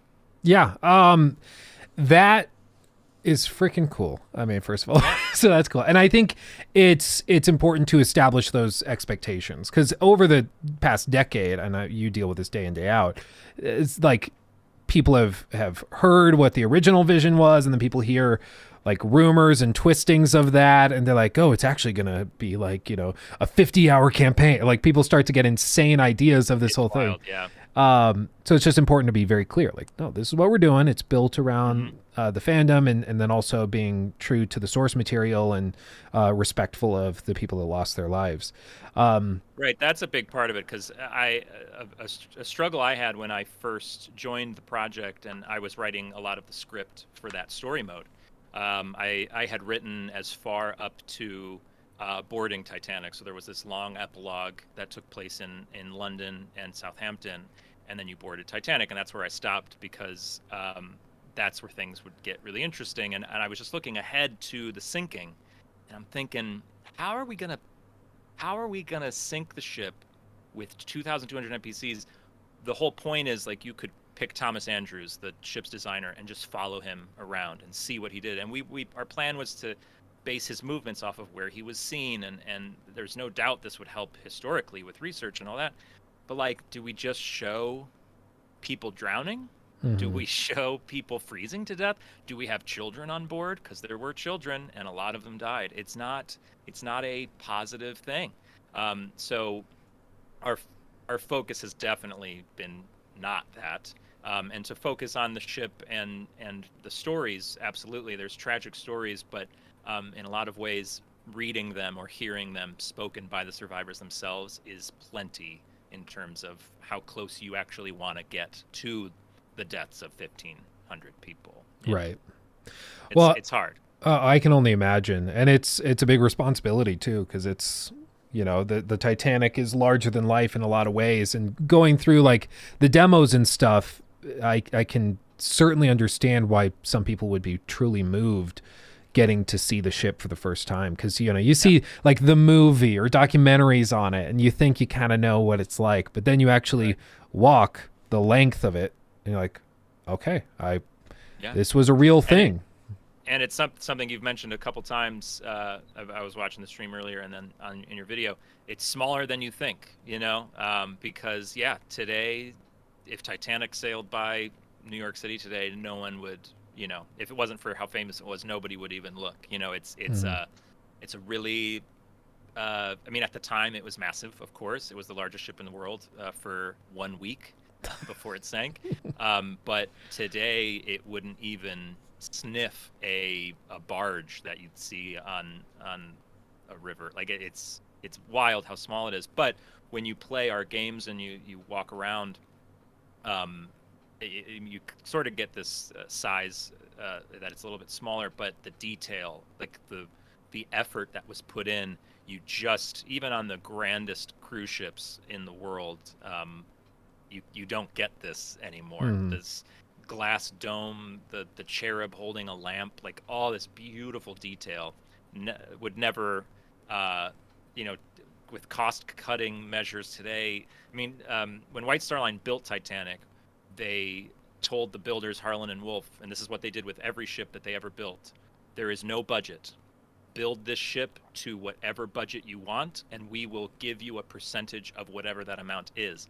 So the more expensive you make this ship, the more money you will get from us. And there is just no ceiling. We will spend whatever you think is best. So Titanic was the greatest ship you could build. Harlan and Wolf would have spared literally no expense. And today, obviously, no business in their right mind. Yeah, can you imagine? Yeah. Oh man. Yeah, so I mean, I guess to get down to like the nitty gritty for people who are interested. For one, like you mentioned, there's VR demo, the new demo where you can explore 50% of the ship. All of that stuff is accessible through your website, through your Patreon, which people can contribute to, of course. In terms of like timelines, of course, 5 people working on it day in, day out. It's literally a gargantuan Titanic project. So what are you thinking in terms of timelines for when the ship will be 100%? Sure. So so we have our 2 projects, which we're still trying to get people understanding of like what each project is for. It's kind of complicated because it's a new concept. So all those models that are kind of famous in the Titanic community, in documentaries and whatnot, and the ones that you were just exploring, and the ones that are in our demo 401, which is on our website, those are all going to be funneled into a project we are calling Titanic Project 401, which will have that same 50% of the Titanic. It will have reimagined sound design, because right now the demo, famously to our fans, has no sound to it yet. So it'll have sound design, the wind on deck, the engines rumbling under your feet, all that great stuff. It'll have historical components that I have been working on for well over a year already. There will be the VR aspect. There will be different times of day, that sort of thing, a nighttime, sunset, daytime setting. So we have a bunch of great stuff planned. My hope is that we can get this big project out sometime next year. We are not saying any date. We've been burned a lot in the past by saying dates. We say things even like optimistically, but this, video game development, you can see why video game companies do not announce dates until super close to the date. They'll work, GTA 6 is a perfect example. They've been working on it for a decade. They still haven't even announced that it exists, or maybe they have recently, but obviously we all know it does, but they won't say a date until we're pretty close. So we don't say dates anymore until we're extremely close. So we don't have a date. It may not be next year, but that's obviously our hope is next year. So that's Project 401. Oh, did I lose? Oh, yeah. Darkness. Pause. Hold on. There we go. It's coming back. There we go. Sorry about that. Yeah, so that's Project 401. That is sort of most of our main focus, particularly myself and Derek Verveer, who is our programmer, engine lead, art director, all that stuff. Technical director, I mean. So he and I are working on it primarily. We have our composer is writing music. I just interviewed some sound guys who might be able to do some sounds for us. We're gonna try to. We're always looking for more volunteers who can do programming, who can help this go along quicker. Because really, the only difference between us releasing early next year, late next year, or the following year is just how many volunteers we have, and some of that is also dependent on how much money we get from our Patreon. Can we hire people? It's kind of a ever-changing thing. As for Titanic Honor and Glory, which is now this recreation of the ship, which you watched that video of me talking about it, showing all those images of Titanic under construction. That is going to be even more complicated because yes, the whole ship won't be done for years, but we have plans to have an open free alpha. So what we will do there is, as soon as enough of the hull exists for me to put some history elements into it to sort of start this museum quality that we have with Project 401, we'll just open it up to people. They can explore the tank top, and they can explore the outside of the ship, and get into the under the tank top where those floors are, and see the history of it. Maybe show it being built piece by piece. We have a lot of ideas that we can use these models for, since he's building it in such a specific way. So the alpha will open for free. We'll build the ships slowly, adding update after update. The ship will expand and expand and expand. At some point, there will be enough of the ship that we will begin to charge for this alpha, but we're not really even thinking about that right now. So yeah, we hope, we don't have a date or a year for the alpha beginning whatsoever, but the point is, yes, it's going to take years and years for this whole ship to be finished, but you will be playing it long before it is finished, which is cool. And then on a flip side of things, a big concern that people have, which is something that you mentioned in your video, was, and this is like the main reason why I wanted to reach out, is this aspect of, and I should have said it in that video, this aspect that, why are you doing these pieces that no one will see? Like an average gamer walking around the ship, you're not going to see that. Another thing we're using this for is this museum, real life museum potential. We just partnered with RMS Titanic Incorporated. They are the company that owns the wreck of Titanic. They do not own it. They have the rights to dive to it. I always get that wrong. So they are the only company that can dive to Titanic and retrieve artifacts. The exhibit that you were talking about that you went to, that was an RMST exhibit. I assume there's only so many of them. But we partnered with them, and we are going to be giving our visuals to them to use in their museums. So I imagine you're in the Titanic Museum and you're in the portion talking about the construction, and right there in front of you is a touch screen that works like an anatomy program for a med student. And you can click on layers and show the ship, just the framing, and then just the shell plating, and then just the floors, just the decks, take the wood off. Like, we can do so much from an educational standpoint with what we're doing that goes far beyond first-person video game exploration. Right. Well, and that's where I think I mentioned in that reaction thing we did, where I was like, it reminds me a lot of the discovery tours that Ubisoft has done in their recent games, where they just like, we created this awesome thing. We remade the pyramids. Let's walk you through it. And this seems like a golden opportunity for that. So it's super cool to hear that, you know, the gears are turning for that. And in all likelihood, relatively soon, you could be seeing museum exhibits that feature your work to... Yeah, if all goes as planned, there should be an exhibit, an RMST exhibit with our visuals as soon as April. So next month. So we're already, the gears are turning very quick with them. Yeah. And the great part is, it's such a great partnership because we give them our visuals, which they really need. I mean, if you've been to a Titanic museum, enough of them, yes, they have artifacts, which are incredible. But the rest of the museum is just lots of plaques and pictures and stuff. The more modern technology we can get in there, the better. But on our side, we get their resources that only RMST has. I mean, they literally have the source material. They have literally, yeah. They have the wreck. Yeah, it's really amazing. When they reached out, I was like, just jaw on the floor. Like, yes, we will do anything to. You know, they have an archive of artifacts that no one really gets to see because they're too delicate to put out, or they wouldn't be interesting enough to the average museum goer. But things that we're trying to recreate where there are no, because that's a big thing with Titanic, it sank so quick. There are no photos of certain elements.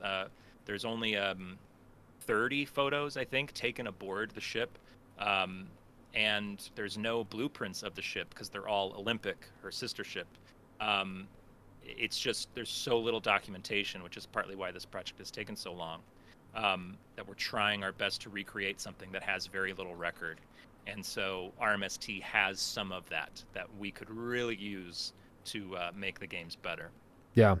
No, you mentioned like they're one of the best partners we could have. I'm like, I really don't think there probably is a better partnership you could possibly have on the planet. Like, it really is the best. It's crazy. Honestly, like, unless James Cameron reached out and promised that he would just let us do our thing. Yeah. And like, he's like, hands off, here's a bunch of money. That's the only other one I can think of. But but yeah, that's unlikely. So no, this is a crazy partnership. And another company reached out to us, and I can't really say who they were because we haven't signed anything yet. But they're going to help with some other gameplay stuff that we're working on for both projects. Okay. But both of these companies actually reached out to us recently because of this new direction and because of these images of the ship being built plate by plate. RMST wanted to reach out to us years ago because of our visuals, but there was an issue with the gamification of Titanic, and Sure. you know, and it's true, like you said in your video, like there's games about war, and that's so true, but in war there's a bad guy, you know, and you're on the good guy side most of the time. But with Titanic, it's something about the accident, the innocent people, it's harder and harder to make a video game about it. And now that we are not making a video game, really, the word game is very tough to use with what we're doing. That's what made RMST reach out and this other company reach out and say, you guys are sort of preserving history, and that's what we do. Both companies, that's what they do. Let's team up. So it's been great to see the response to this new direction that we've been taking over the last 2 years. It's been nothing but positive, really. Yeah. Well, and I'll say, like, from my perspective, it makes me much more comfortable with the project in general, seeing that it's not going to be like one of those really kitschy, like, you know, CBS straight to movies things where it's like this was a national tragedy, and we're like, right.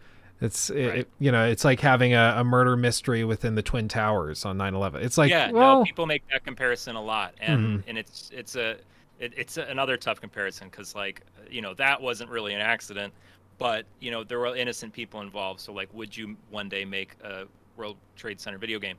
The crazy thing is, though, there already is one, at least. I know there's one VR experience. Yeah, there's a VR experience where you can be in the tower when the plane hits and you jump out the window. It's like crazy that someone. But what's weird is a lot of younger video game fans. This is something we've discovered, who were not alive, or at least not cognizant during 9/11.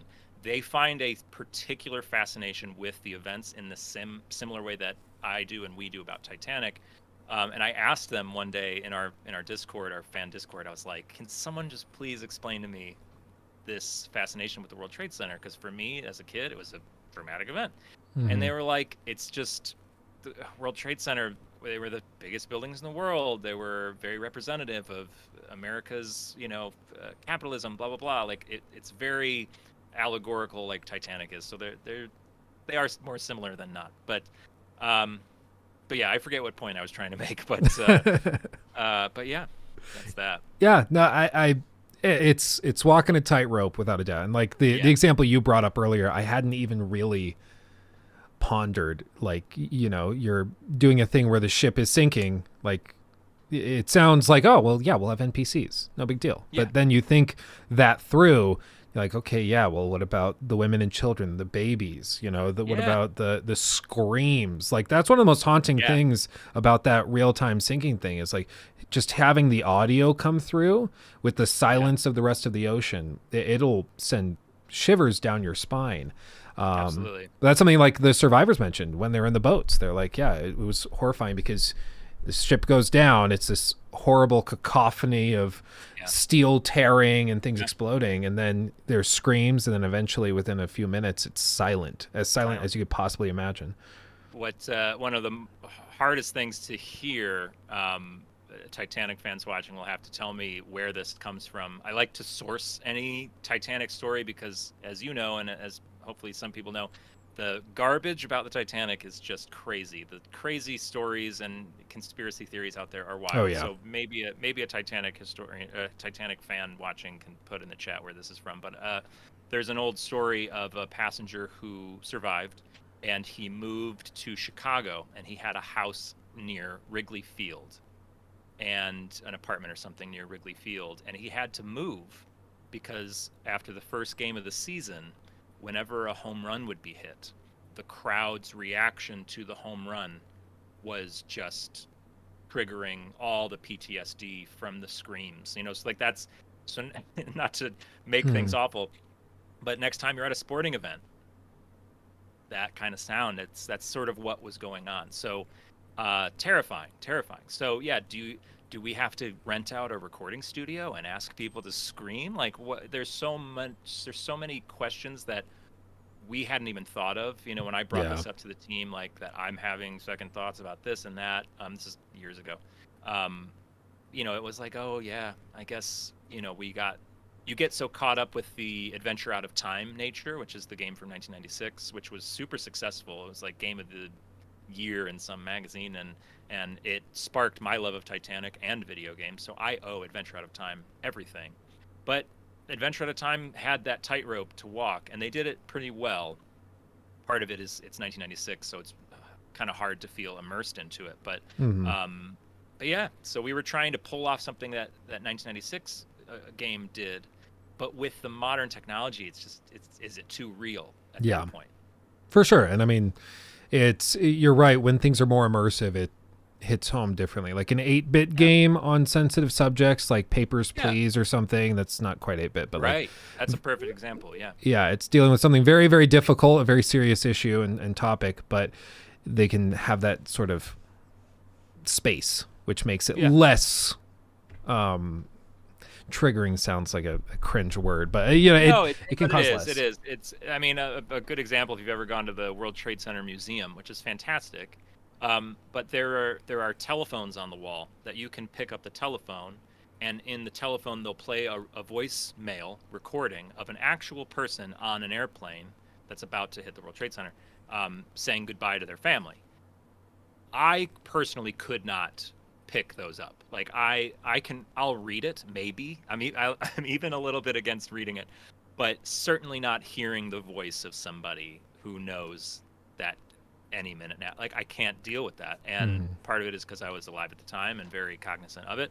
But so with Project 401, for example, the historic features that I have planned and that I'm working on daily, you know, is as you explore Titanic, you'll have a voiceover of a gentleman I found who lives in or is from Belfast, where Titanic was built.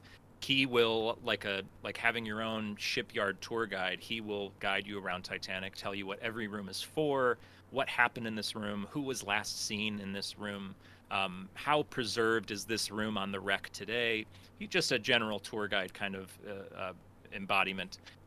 But the other features, we have a feature called White Star Testimony, where I have gone through every feasible Titanic survivor testimony, and some Titanic victims wrote letters from the ship that survived, and so some of those as well. I chose 200 of them that I think are the most either descriptive of the ship or like just the most emotional, the most beautiful sentences that survivors wrote about the sinking. And those will be scattered throughout Titanic, so you will pick them up and you'll be able to read the real words. So you might read about Thomas Andrews, the ship's designer. It's often said he was last seen in the smoking room just staring blankly at a painting. He was seen later in the sinking, but that's the famous story. And so I have that famous story of a person saying that's what he saw, and that card will be sitting right next to the painting that Thomas Andrews was staring blankly at. So, you know, such powerful things that we can do. And we're also going to have some historic photos of Titanic laying about, so you can literally hold on to the photo and look at our visuals and see how dead on they are. And then because of this partnership with RMS Titanic Incorporated, we are going to be able to use rec footage and rec images, which you are not allowed to do. You know, they own all of the rec footage, all of the rec images. And so for us to just freely be able to use them is massive. Yeah.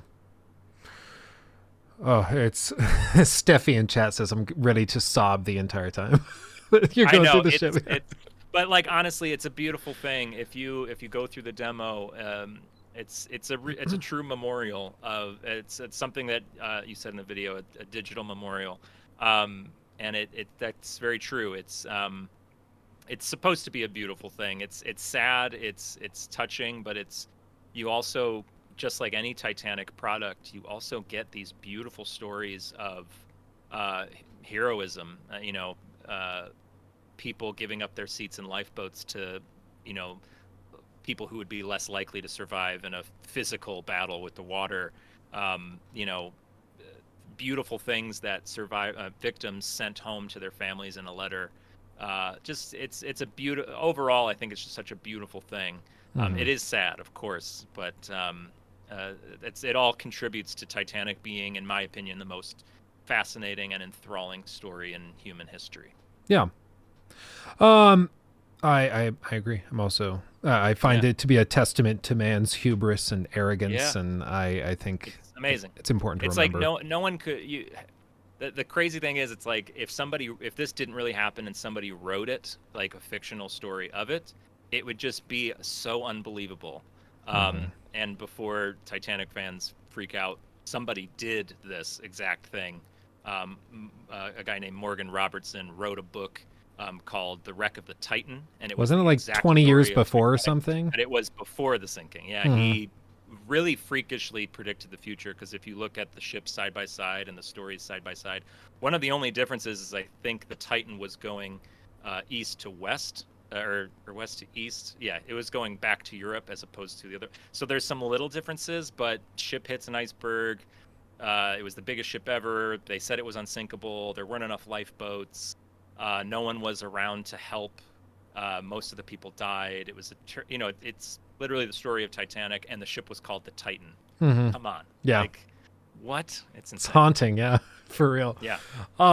Here, everybody in chat, if you guys have any questions, please. then toss them in there. I'm not going to read stupid questions, but if there's good questions, we can ask those real quick. One I saw earlier, I think it was Steffi maybe that asked it.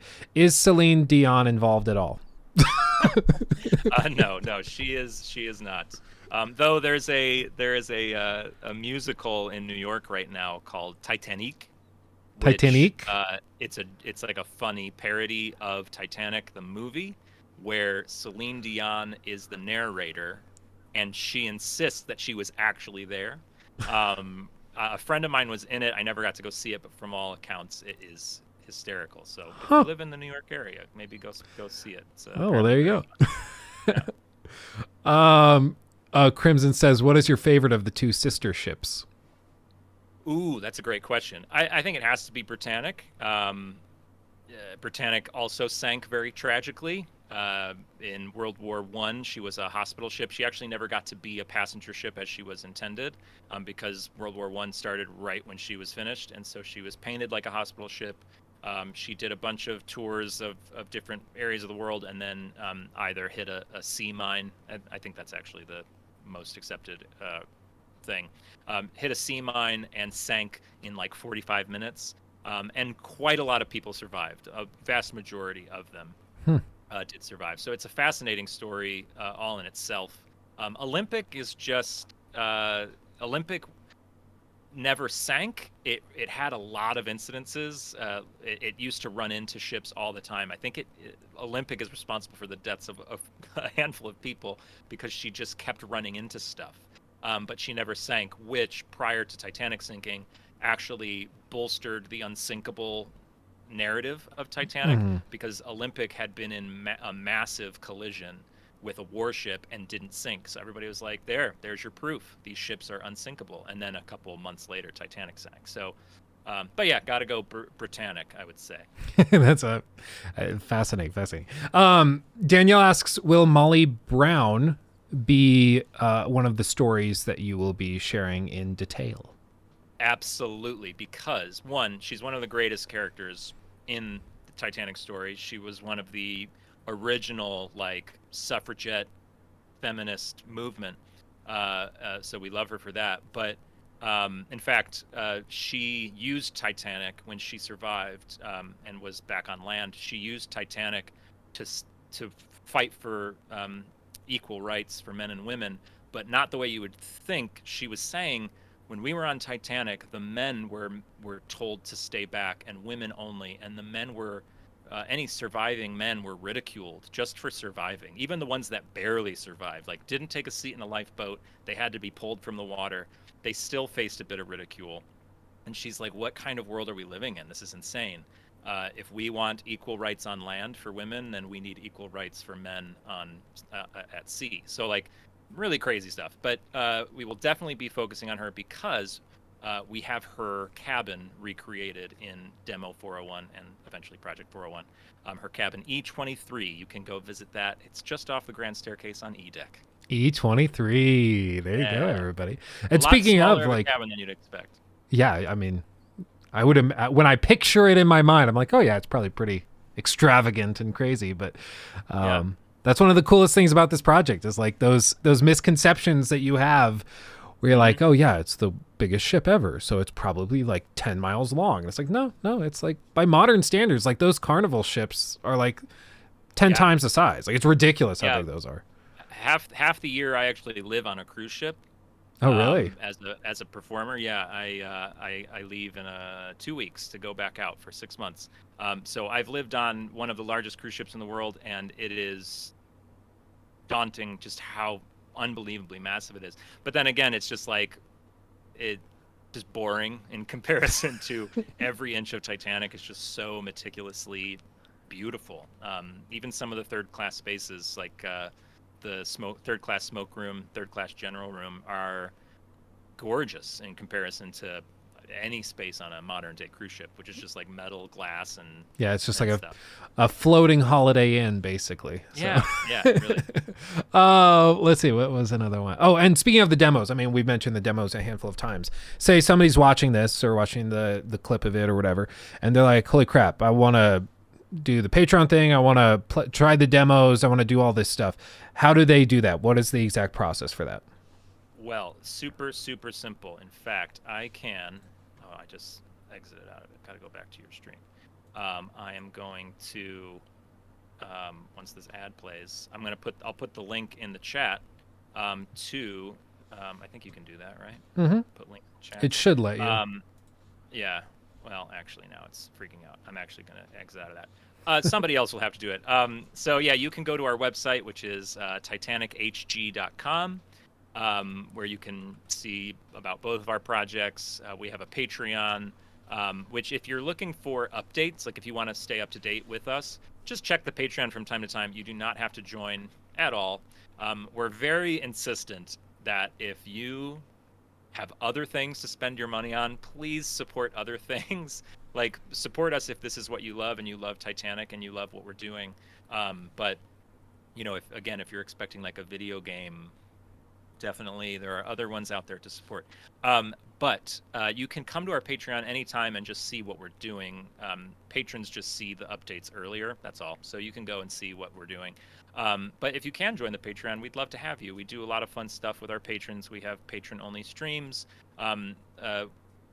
Yesterday, I just put out a thing on the Patreon for patrons only saying, hey, I'm talking with some sound guys today about sounds for Project 401. What is on your wish list of like Titanic things? And people are like, this needs to happen, this needs to happen. So I made a list and we'll see what we can do. So we ask our patrons for suggestions all the time. But then if you just want to play the demo, you can go to our website, titanichg.com. There's a little tab that says Project 401.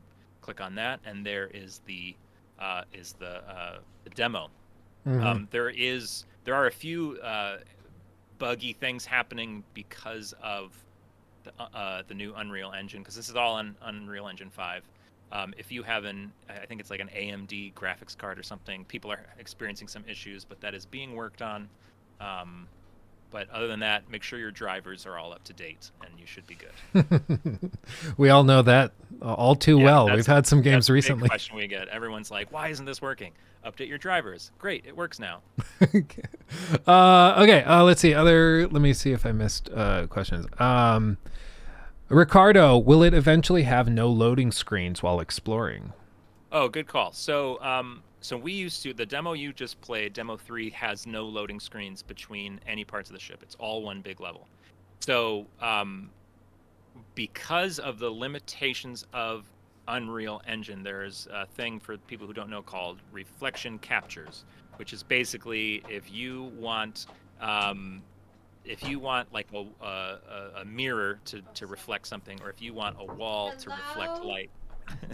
Hi. This is my wife. This is my wife. Oh, hi. Hi, wife. He says hi. He says hi.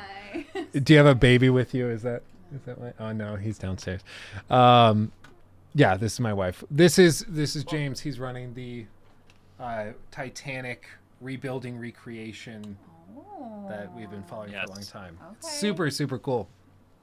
So now I can say that this gigantic Lego Titanic I have behind me was like a business expense or something, and I can justify it that way. Trust me, we tried so hard to get in touch with Lego to be like, hey, send us some of those Lego Titanics and we'll build them on like a live stream or something.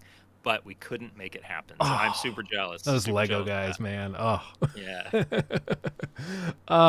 Anyway, sorry, you were mentioning the loading screens. The reflection captures, it's how you, if light is going to bounce off of a polished panel of wood in the grand staircase, which if you go through our demo, the light bouncing off of every surface, because that's Titanic in a nutshell. I mean, ships back then, electric light could not be relied upon. Lights did not burn very bright, and when they were on, they were extremely hot. So rooms like a dining saloon would become very warm from all the light. So the builders had to be very smart about how light is brought into the ship from outside and how it bounces off the walls. And so our ship has to have that as well. So lots of reflection captures. And because of how you can only have, I think it's like 361 reflection captures in one level. That's Unreal Engine's limit. So we had to either get rid of reflections or break the ship into levels.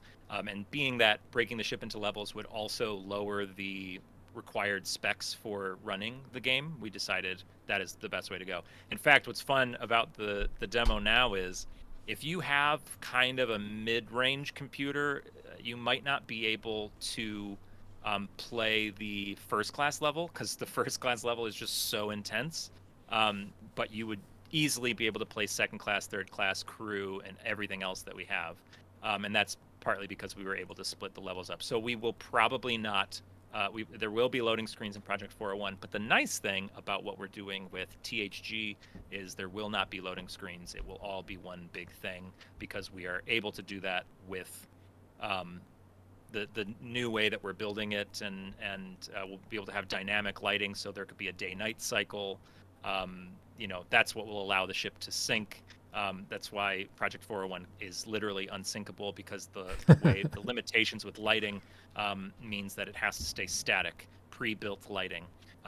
But yeah, so loading screens in Project 401, but not in Titanic Honor and Glory. You see, guys, sometimes it's not just like developers and people making these things are just trying to like piss on the parade. Sometimes there's a reason so why. Funny, we have this one fan who loves to point out stuff that we do, and it's so funny because it's as if some people think that we're just doing it for fun. Like, no, if we made a decision, if we took something out, if we took something away from you, it was because the thing that you had before was bogging the game down and causing crashes and causing technical glitches. For example, the sounds, we had sound in the old demo, but there's no sound in this one because we added so many spaces that the sound was bleeding into places that it shouldn't be, and it was very immersive breaking. Like it was terrible. So we had to take the sounds out and redo them all. So we decided we're going to properly do sound for Project 401, so there are no sound. So like we took them away for a reason. Yeah, it's not just you like, yeah, screw them, no more sound for them. Yeah, exactly. Yeah. We're just being mean. Yeah, you just like to troll your fans who are supporting you. Yeah. Yeah, exactly. So ridiculous. Millix asks, after the Titanic, so I mean, allegedly, like maybe 3-4 years down the road, say you finished all this. The ship's done 1-to-1, all of the everything's released, it's been well received, it's in museums.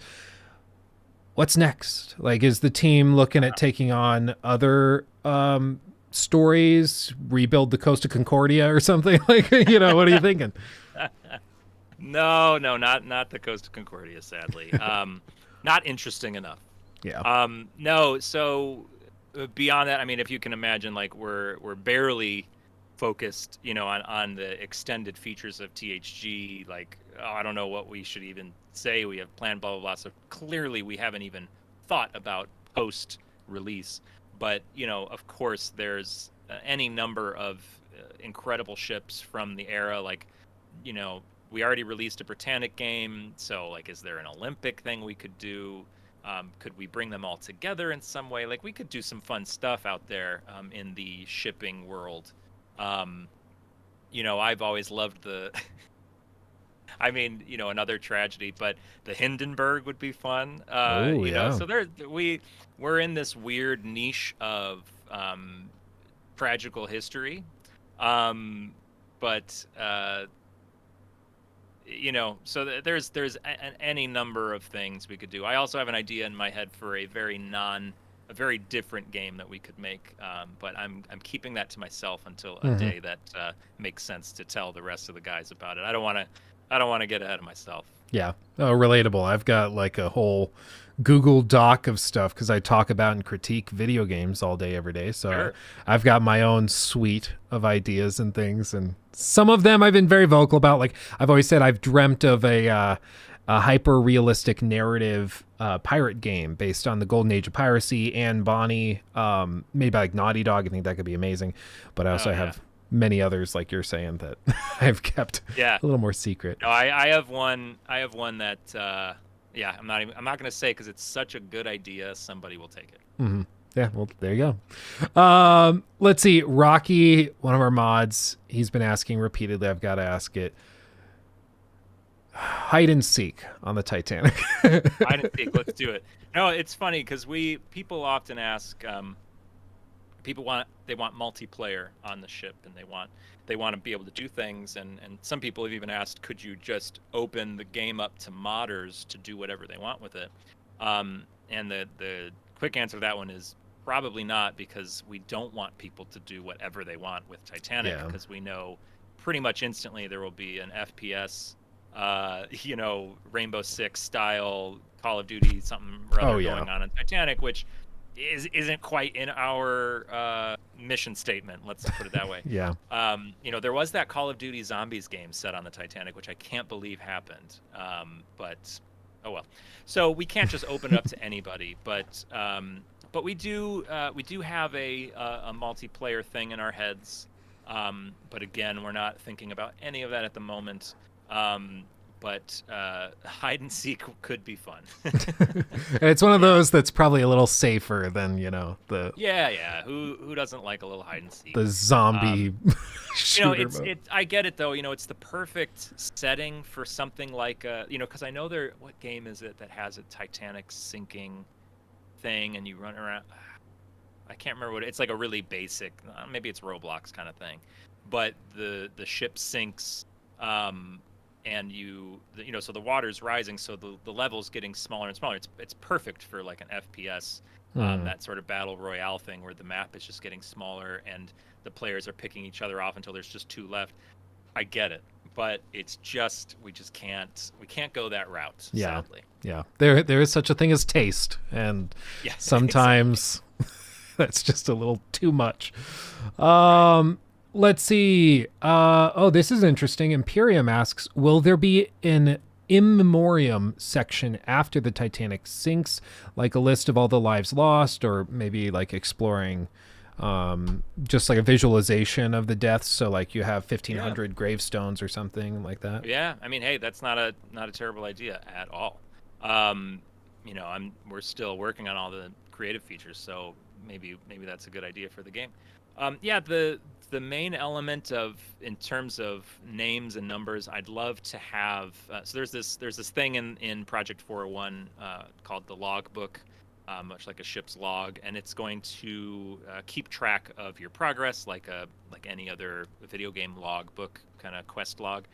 And because our game will be lots of collecting, lots of finding all the testimonies, finding all the photos.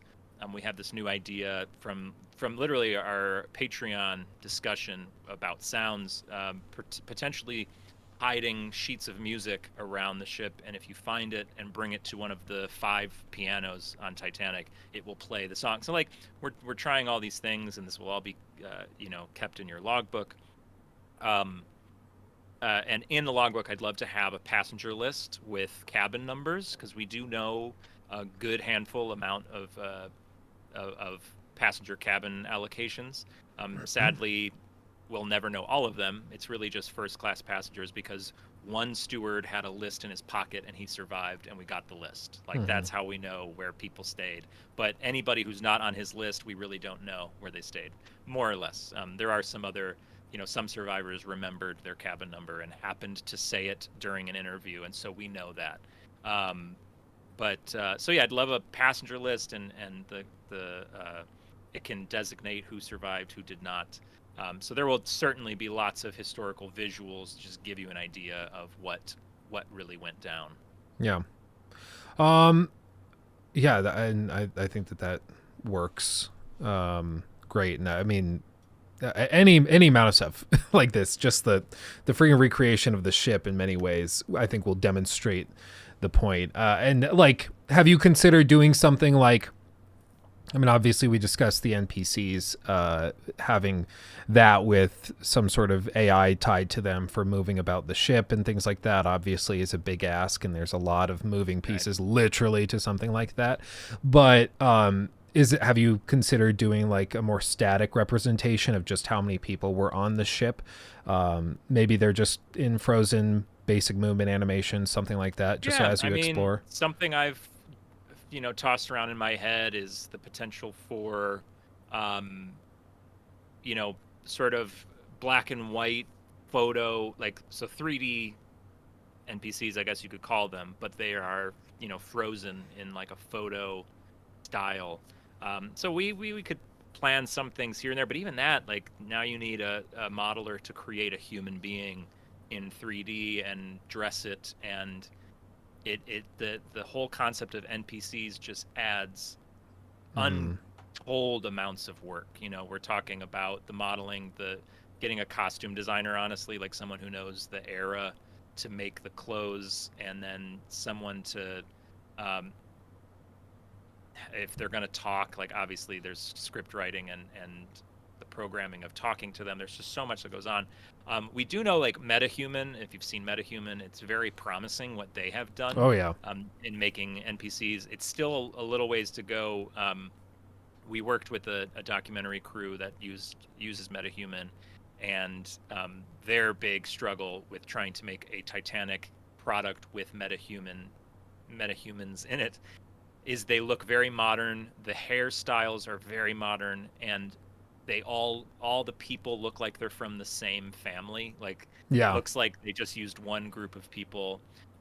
So it's kind of hard to get any diversity, and Titanic was extremely diverse in terms of the types of people that were on board. So kind of a little ways to go. If MetaHuman releases some big update where they've got, a lot more to do, then maybe. But I can't. Yeah. Even Well, and I go down that road again. I love hearing about, like, let's be realistic. Let's pull it back. Because it's really easy to be like, yeah, then we're gonna have flying sharks, and then you're like, yeah, then you come in on a helicopter. But like, none of that actually is that practical or useful.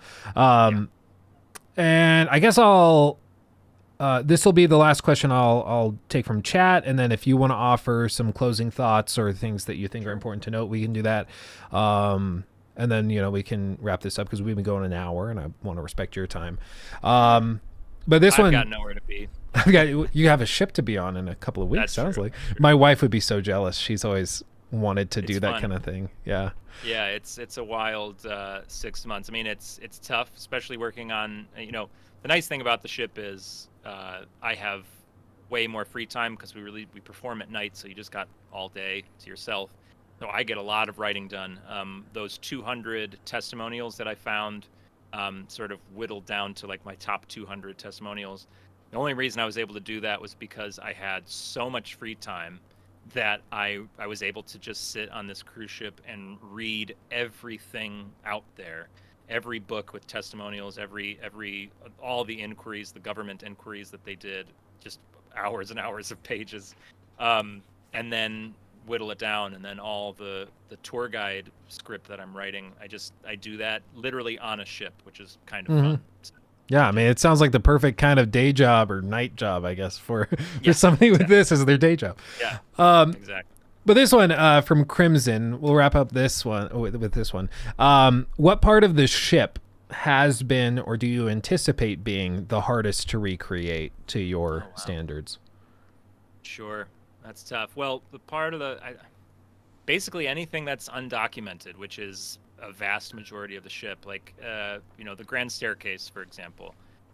Everyone knows it. It's probably the most famous staircase ever. I don't know if there are any other staircases that are famous. Yeah. But there are a couple photos of it. But it's Olympic's Grand Staircase. It's not Titanic's. There are no photos of Titanic's Grand Staircase.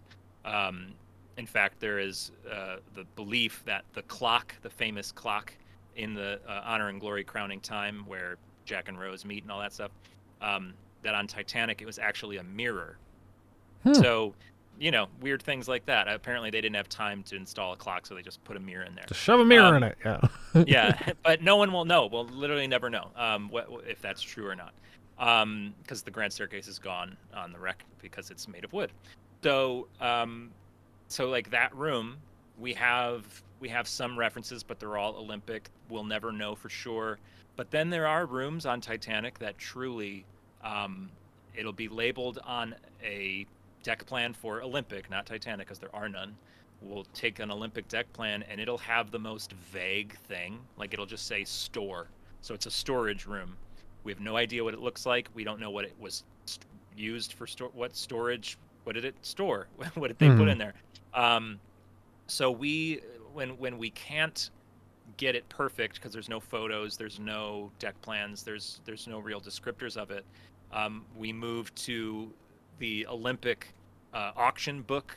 When Olympic was scrapped, everything in it was auctioned off, and if you dive into that, you might find that they describe a storage room on B deck that had red shelves. Like, oh, cool, so they're red shelves, so that's one more thing that we know. And then you move to the spec books of Britannic and Olympic, which were detailed descriptions of everything on the ship. Maybe they mentioned something about that storage room. And then if not that, let's go to other Harlan and Wolff ships. Let's go to other White Star Line ships. If that doesn't work, let's go to their competitors' ships. Like we just try to piece together what we can. So the hardest spots on the ship are always going to be these places that just don't have any documentation. And then, of course, the engine room stuff, engines and boilers and pipes, that's obviously a headache. It's much easier to make a nice plain third-class cabin than it's ever going to be to recreate the engine room, So, Oh, yeah. But there is both the engine room and the third-class cabin in our new demo, so go check it out. New demo. We'll probably boot that up right after we wrap up here, and we'll show people around. Yeah. And so I guess just to close this out, what are things, or is there anything that you feel you'd like to tell people, common misconceptions, something stupid I've said? What do you think? No. I think we've covered everything. Like we do have a lot of misconceptions. That there are people out there who think that we're doing this on purpose. That we make so much money from Patreon and YouTube or something, that the longer we stretch this out, the better for us. And that it just makes us laugh so much when we see those comments, because it just could not be further from the truth. I have been working on this project in one way or another for a decade, but the last 2 years very intensely. COVID, I didn't have a job because all performing jobs had disappeared, and they're still struggling to come back. So I've been unemployed for a vast majority of the last 2 years, aside from the cruise ship. And so I've been working on this project 10 hours a day for 2 years or so, pretty much 7 days a week. Maybe I take a day off if my wife just needs some attention. Every now and then I'll get a piece of the Patreon money as a thank you from our executive producer. I did the math the other day, and last month I think I made $2 an hour for the whole month. So it's just why would I want to do this forever? You know, Yeah. I love Titanic, and I want to work on this project for the rest of my life, you know, for as long as this takes. I don't think it'll take the rest of my life, but you know, I want to work on Titanic projects for the rest of my life. Maybe that's a better way to put it. But I certainly don't want to be, you know, living in my in-laws' house the whole time. So trust us, we're trying our absolute best. Our biggest issues have always been that we promised too much 10 years ago. And to all the people who donated to those early fundraisers, they wanted a story mode. They wanted all these big things. But those fundraisers came up really, really short back then. So it's just we had to make some changes, but now I think we're finally on the right path. We're making some progress. We're releasing something. I mean, 2 years ago, the same fans who, you know, couldn't believe that we were taking so long, they still for some reason can't believe that even though we've released stuff for free, we've released so many cool things, we're making progress, there's no doubt about that. But some people, they'll find the thing to be upset about. So yeah, that's the biggest misconception, I'd say, is just that we make a lot of money, which we absolutely do not. You know, that we're just like hoarding it all. Trust me, my wife wishes that I hoarded all the money that THG makes, but we don't. We put it right back into the game because we want this just as bad as we would have if we were 6 years old playing Titanic Adventure Out of Time. So, but yeah, we're working hard. We're learning as we go. And if you're a game developer type, if you love games and love making cool stuff, and you want to volunteer, you can email me, contact@vdr.llc, and I'd love to get you out here, and you can help us try to do this crazy, stupid thing that we started. And, but we're not giving up, that's for sure. Yeah, well, it's great. It's great, and I mean, I know for a fact we have a good number of devs that pop into the live channel, but especially, you know, if I find this fascinating. So depending on what I can throw together, I might want to make a main channel we'd love that video. Yeah. And you never know, but it's a fascinating project. It's a labor of love, as I'm sure everybody in chat can see. This is maybe not one of those things on paper that makes a ton of sense, but that it's not about that. I mean, it's why Ubisoft would never pick it up. It's why James Cameron wouldn't pick it up. You know, it's on paper, it's a bad idea. But it's we believe in it, we love it, and I truly believe this is something I know for a fact. Project 401, like THG, we have a lot of work to do, but Project 401, when this thing comes out, I just think we're going to be so proud of it. You know, it's a walking simulator museum type experience. It's for immersive purposes. It's not really for, you know, you're not going to have a gun, and people always say that. People are like, just give me a gun. Give me a gun, I'll be fine. And I'll be happy. And it's like, we can't do that. I'm sorry. So, you know, labor of love is a perfect example. I mean, I have a tattoo on my arm of, hard to see. This is Morse code for MGY, which is the Titanic's call sign. So when Titanic sent out distress calls, it would send out CQD or SOS. MGY is the name of Titanic in Morse code. Like, this is the kind of person you're dealing with here, and that's everybody. Our UI UX guy, Luke, is a great guy, makes incredible stuff. He's doing like our menus and our UI UX stuff, user experience, and he proposed to his wife at the Thompson Graving Dock where Titanic was dry docked when it was built. Like, just these people that are on this team are absolute nuts, and I love them all. And so yeah, come join us if you're a nut. Yeah, what a way to wrap it up. Well, I appreciate you doing this. Who knows, maybe we'll talk again soon, hopefully. And we'll be in touch. If you guys want to try the demo out, you can do that just on that website. I will share the link once again to chat. Yeah. And if you Demo 401. Demo 401. Boop, boop, boop. So if you're interested, you can go check it out. And if you want to support these guys in this project, Patreon, all that good stuff, and YouTube channels, all of that. Titanic Honor and Glory, Project 401, you could find it. But I appreciate you. Thank you so much for chatting. I've thoroughly enjoyed this. It was great. Absolutely a pleasure. We'll talk soon. All right. All right. Bye-bye. Bye. What a joy. What a joy. Wasn't that so much fun? Wasn't that so much fun? I find it fascinating. The project is crazy. The project is absolute madness. I'm blown away every time I hear more about it. I'm just like, God, oh, it's crazy. It's crazy. And so hopefully that was something relatively interesting and you get a better idea of what they're trying to do. And I'm really comforted because I feel like he directly addressed a lot of the concerns that I've had where I'm like, this has been in development for like a decade. Like, what are we doing to make it like happen? Bring it together. They're like, yeah, we overpromised a lot back 10 years ago. We did. And now we're going to fix it and we're going to get this thing out. So even though people are like, oh my God, it's so cringe because it's like what kind of game doesn't have guns? It's like, because you're not going to do a Titanic game with a machine gun. God damn it. We have to draw the line somewhere, people. So I don't know. It's super, super cool. Anyway. Yeah, no, fascinating discussion. I freaking love it. Shut up. I started playing the audio.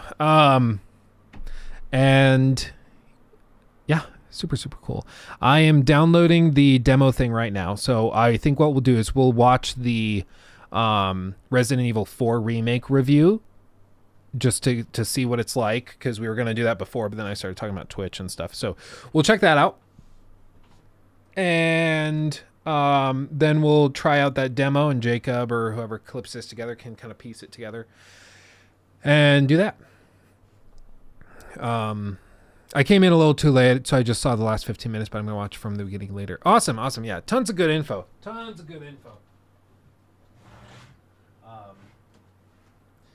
And dude, like, I wouldn't put it like outside the realm of possibility for this thing to continue getting hype and interest. I wouldn't think it's that crazy to think that James Cameron comes along at one point and is like, okay, you need $10 million. Okay, here you go. Just when you list it on Steam, I want my money back before you take a cut of the profits. I don't see that as like that outrageous of a thing. It's probably like a little like disconcerting to be like, oh yeah, the project's been in development for a decade and we are at 50% of the ship. So for some guys, maybe that's why they're not interested in putting money up, but I mean, I still think it's cool. Anyway, I don't want to be a downer on the stream.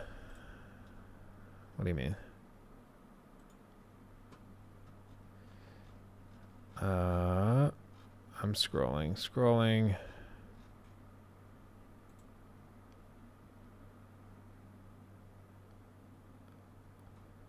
I don't know what I'm looking for.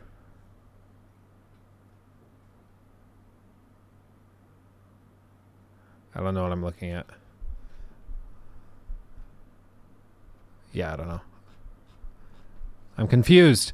Renier, 3 months. Look at that. Good work as always. Which headset is your favorite? Is it high-res audio? I'm thinking I'm starting to become an audiophile. I think I'm starting to become an audiophile. I use up here an HD 600 and a Valhalla 2 headphone amp. Works wonders. It's great. Here. It works great, but okay, yeah, I can pull this up in a second. But yeah, Valhalla 2, it's a headphone amp specifically. So all it does is amplify headphone audio. So this thing is an absolute monster. Total overkill if you're using anything less than like a $400 pair of headphones. But this thing's great. Definitely high res. If you have the right inputs, you got to go into Windows settings and tweak all of that, but that's pretty easy to do. And then these are Astro A50s, and I use them when we stream because they are wireless. They sound good. I don't have to worry about tangling up in cables and anything.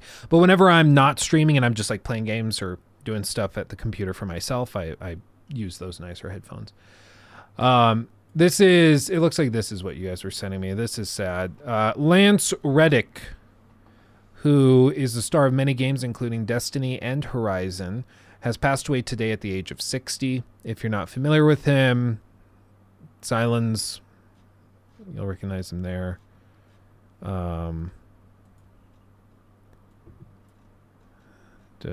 Show more replies. Yeah. Big actor in the gaming space. I'm sure he's done other stuff too. But really too bad. It's really tragic.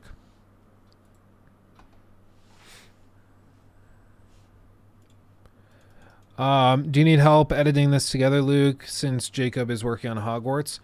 I'm not entirely sure. I don't know what his capacity. I have to film another couple of chunks, so I've got to do that. I'll be doing that after this stream. So I think right now he's not doing anything. So I think right now he's able to cut it together. Yeah, Jabe says, no, I'm good. Okay. Because I will be honest, I have like one last big chunk of footage to send him for that Hogwarts critique, and then we're done and good. But I had to rewrite a bunch of it, so yeah. Anyway, really sad about Lance, because 60 is pretty young nowadays especially, so I'm assuming it was probably a health complication or maybe something more surprising, unfortunately. So all the love and thoughts go into his family, because that's horrible. But let's see. Yeah, let me cheer this place back up. I used to be addicted to soap, but I'm clean now. God damn it, Whiffy Ice. God damn it. Ugh. What a fella. Okay, well, let's see this review. I'm going to see this Resident Evil 4 review. Let's do this real quick. So, those of you not aware, Resident Evil 4 reviews dropped today, even though the game comes out in like 6 days. So it dropped well in advance. I tried to get a hold of them for a review code. Capcom doesn't really respond to me. I don't know why. Oh well. But my prediction has been that this was always going to review really well, especially after the demo that was very competent and looked really good and played well.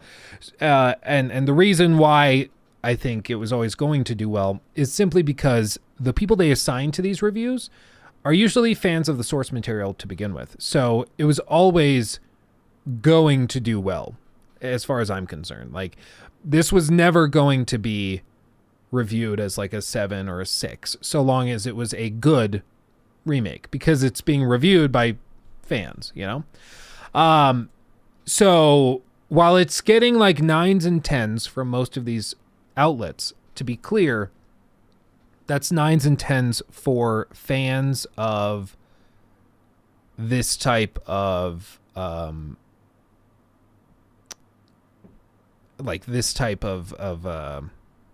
content, this previous game, you know, so it's a whole thing. But anyway, let's see what they are saying and check it out.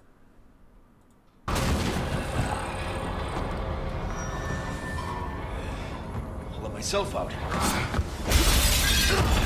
In light of the high-quality remakes of Resident Evil 2 and 3 released in 2019 and 2020, it felt like a safe bet that Capcom would do an equally admirable job of rebuilding Resident Evil 4. Even so, when I hit the start button on this 2023 remake of the legendary 2005 action horror game, I wasn't prepared for how forcefully it would knock my knees out from under me and suplex me headfirst into 16 hours of sustained tension and exhilaration. Here we go.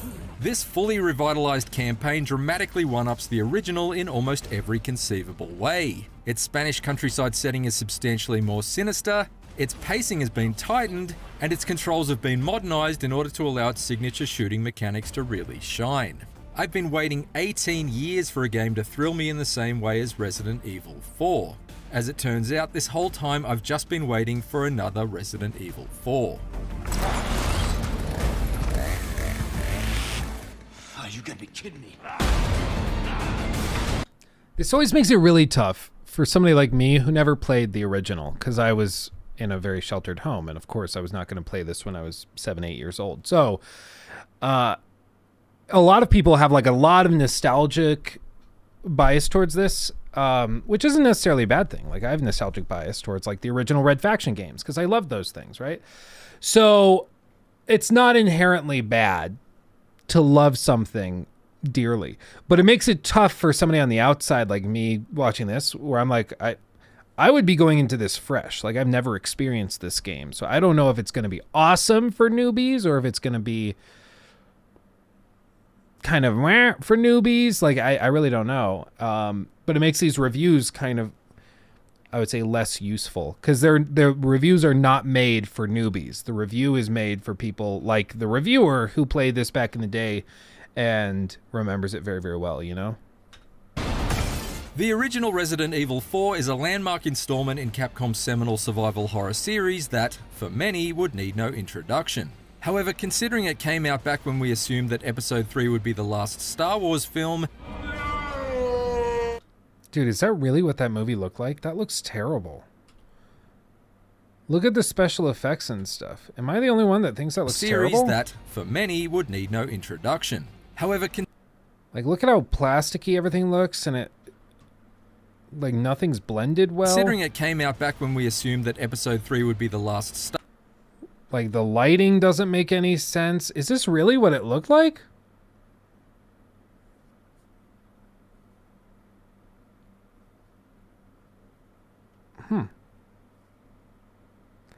Episode 3's always been awful looking. I mean, I remember, like, in 2005 being, like, 8 years old and thinking, oh, that looks like such a cool movie. But now you look at it with modern standards of, like, visual effects, and you're like, oh, my God. Star Wars film, and iPhones didn't even exist yet, I should probably give it some context. At the time, it was a big deal for Resident Evil to switch from the series' traditional fixed camera perspectives to a then radical over-the-shoulder viewpoint that brought us uncomfortably close to the gore and put the emphasis on reflexes and precision targeting. And as a result, Resident Evil 4 was an action horror epic without peer. Its influence has subsequently been felt in countless other third-person classics like Gears of War, Dead Space, and The Last of Us, but it hasn't aged all that well. In preparation for this review, I returned to the original game for the first time in years, and was shocked at how badly this remake was needed. The movement of main star Leon Kennedy felt ridiculously restricted. He struggles to get around as though he's wearing an old pair of skinny jeans that haven't fit him since his police academy days, and is immobilized anytime he gets his gun out. By modern standards, it's absurd, and would absolutely put off a lot of newcomers before they could begin to understand why this game is so highly regarded. That's exactly my perspective. Like, people are telling me, Luke, you gotta go back and play the original. I'm like, so I gotta, like, go back and play the original that was, like, really, really clunky and that doesn't play very well? Like, plus, he's gotta be ready. He's gonna get some hate from some hardcore Resi 4 fanboys who are gonna be like, no, it's not outdated. The controls are awesome and sexy. Stunning, brave, and beautiful.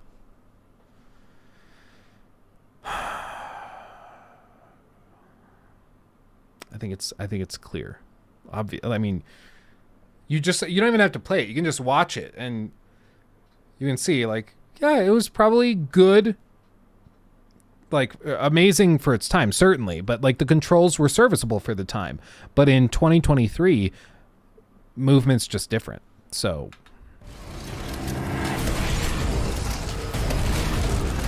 thankfully, those days are gone.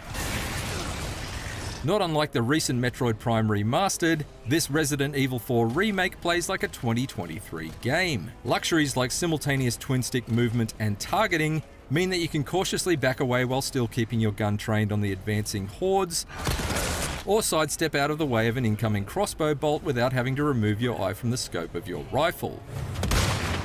This newfound freedom of movement makes you better equipped to really make the most of the immensely satisfying area-specific damage effects.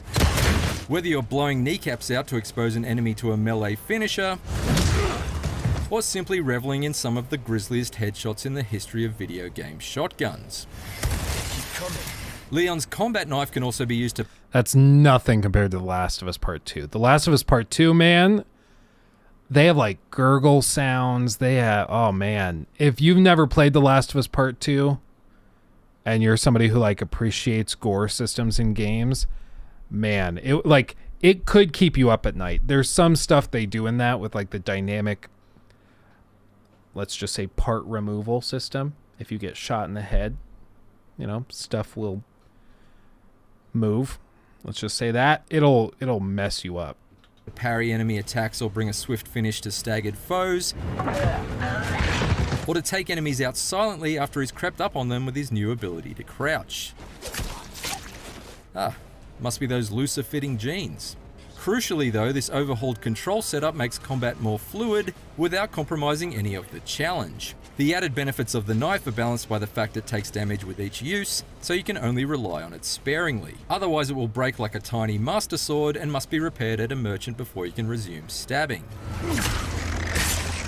Meanwhile, enemies move in dangerously erratic ways and have a tendency to quickly overwhelm in numbers. So you still have to make snap decisions when it comes to prioritizing targets. Resident Evil 4 may well give you a more functional toolset to aid Leon's survival, but you still need to keep your wits and reflexes sharp, because losing your head amidst a crowd crawling with a murderous mind-controlling parasite can swiftly result in Leon literally losing his. I also love how the tactile nature of almost every element in your surroundings can be used as a tactical advantage. Whether you're baiting the terrifying Dr. Salvador into clumsily carving his chainsaw through a crowd of his own minions, or setting fire to a cow so that it rages out of control and scorches everyone in its path. When ammunition is always at a premium, it's both practical and ridiculously entertaining to let a flaming hunk of hamburger do your dirty work. I'm gonna have to try that now. Many of you under 30 may have no clue what Resident Evil 4 is even about, but it's perhaps best described. To me, after doing the demo, I was like, oh, it feels kind of like Resident Evil 8. I was like, oh, it's very similar.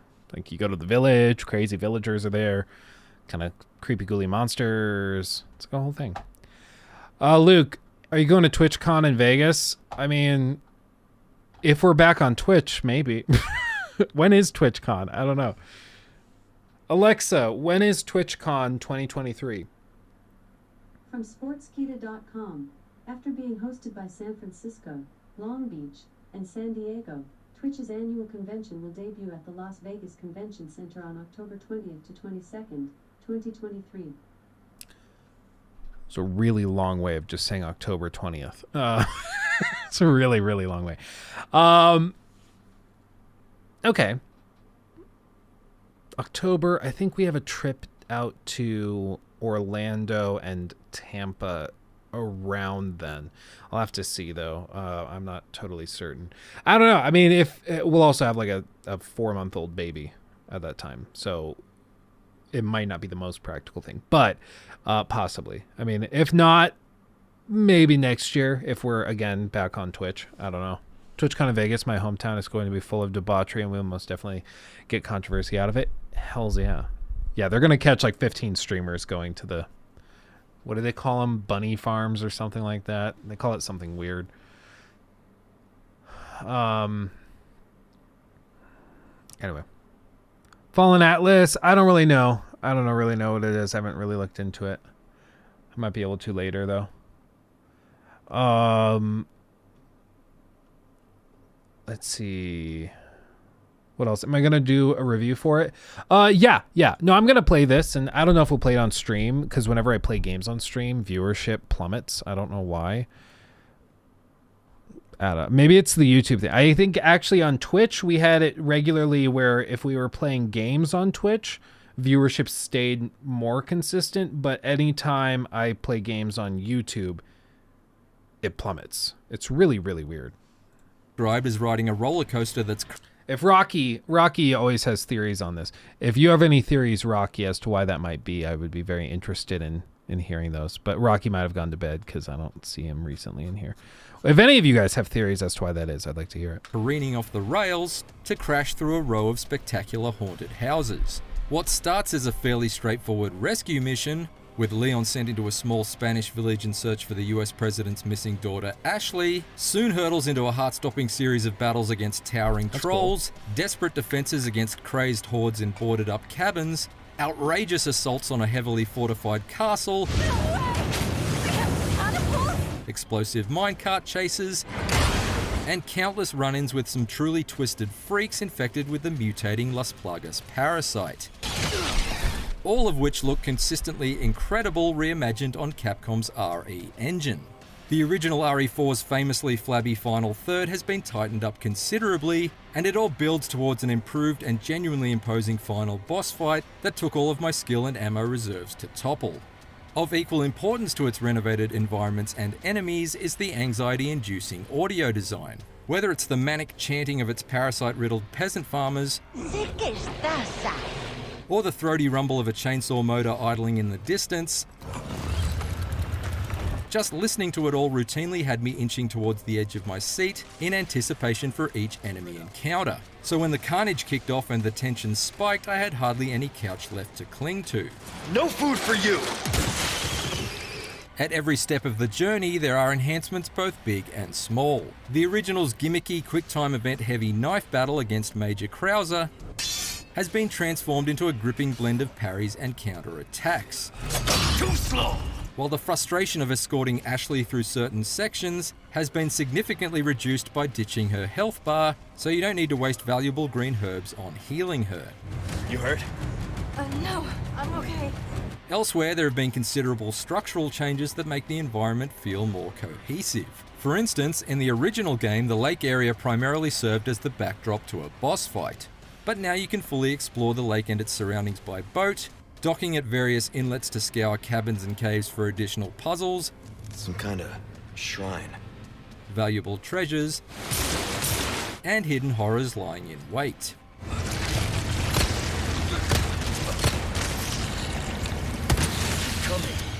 When you need to take a breather, the mysterious merchant returns to keep Leon topped up with a suite of dangerous devices like a quaint form of Q-branch. I prefer the one in Resi 8. He was my favorite.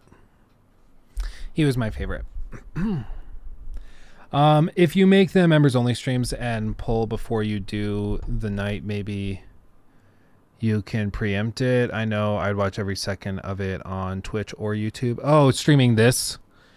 Yeah, what I think it is, honestly, is it's just because of how YouTube treats live streams, I have to create like a topic. So like today, the topic with the thumbnail and everything is Titanic and Titanic dev interview thing. And like, so that's what people see. They see the title, they see the thumbnail when they're browsing. And if that topic's interesting, they'll click in.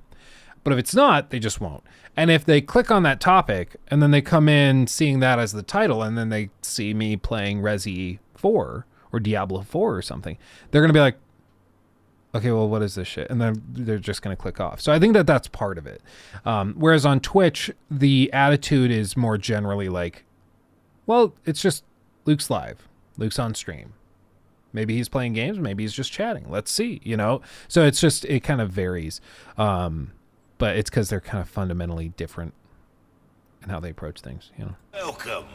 What can I interest you in? Along with new recipes that allow you to craft the exact ammo types you want when out in the world, rather than having to rely on randomized drops. He also pays the bounty rather than having to rely on the branch. Welcome. What can I interest you in? Along with new recipes that allow you to craft the exact ammo types you want when out in the world, rather than having to rely on randomized drops. He also pays the bounties on the optional side quests that have been added throughout the campaign, which prove to be fun little diversions away from the story's murderous main path.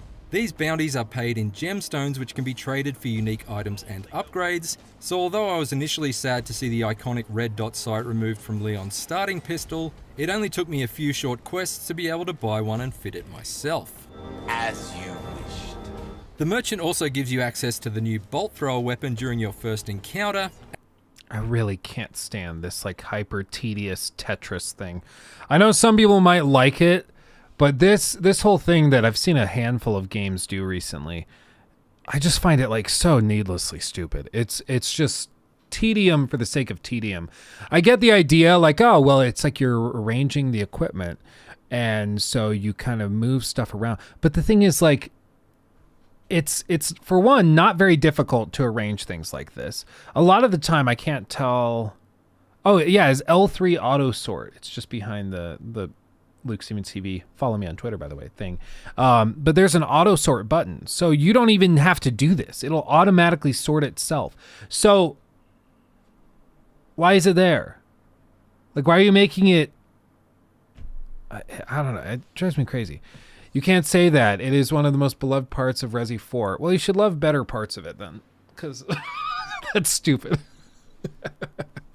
This is why I'm like buckled in, bro. I'm ready. I know that when I do a review of this, I'm going to be like, listen, guys, I never played the original. You can get mad at me all you want, but I'm playing this as somebody who's coming in fresh, which a ton of people will be to Resi 4 Remake. They're going to be coming into it for the first time, never playing it before. And I represent those people in this review. If you want to see reviews from people who have played the original and are already fans of it, you can do that, but they're probably just going to be telling you what you want to hear. I'm going to give you my perspective as somebody who's never played this before. And I'm probably going to piss some people off, but I mean, I'm just going to say what I think. And yeah, I don't have any bias towards this. If it's awesome, great. If it sucks or pieces of it are weird, I'm going to tell you. I'm guessing like there's no way a game is a 10 out of 10 from most people and then it actually sucks. Like that's so rare. There's a reason that like Deathloop was controversial because everybody reviewed Deathloop super well and then people got their hands on it and they're like, what? I don't get it. Whereas this, I think it's going to be awesome. I'm fully braced for it to be phenomenal. But there's probably going to be a couple things that like old-timey fans of Resi 4 probably love and probably really, really like the inventory management stuff and that type of thing. Whereas for me, going in with no bias, no feelings towards that at all, I might just not like it. Because guess what? Most people who are coming in fresh probably aren't going to like it. It's going to be like, this is kind of overly tedious. But to be fair, granted, this is something that Resident Evil has been doing for ages, and I perhaps am in the minority of disliking this style of inventory management because I just find it needlessly tedious. I find it like it's just frustratingly tedious. I don't get why it exists. I think if you ask them why did you do it this way instead of just having an inventory with weights, like why did you choose to do it this way instead of that way? And I don't think that there's any clear answer as to why. And its reusable bolts come in handy in the story's early hours when you're still finding your feet. Yet despite his generous prices and fabulous wares, I couldn't help but feel a little shortchanged after each transaction, since his re-recorded dialogue isn't delivered with quite the same kind of goofy charm as that of the grizzled original. What are you buying? However, in the scheme of things, it says a lot for the overall quality of this remake, when the only minor black mark I can give it is for its slightly blander black market dealer. And if this is your first time playing, it likely won't bother you in the slightest. Whether you're a fan of the original or a newcomer with a hankering for some action-heavy horror of the highest quality, Resident Evil 4 is like a parasite-riddled Spaniard, a total no-brainer. Its combat is friction-free but no less stress-inducing thanks to its ferocious cast of creatures. Its story rapidly shuttles through a series of action scenes that are diverse in structure but uniformly unwavering in intensity, and its world is rich in detail and full of fun and often snarling surprises.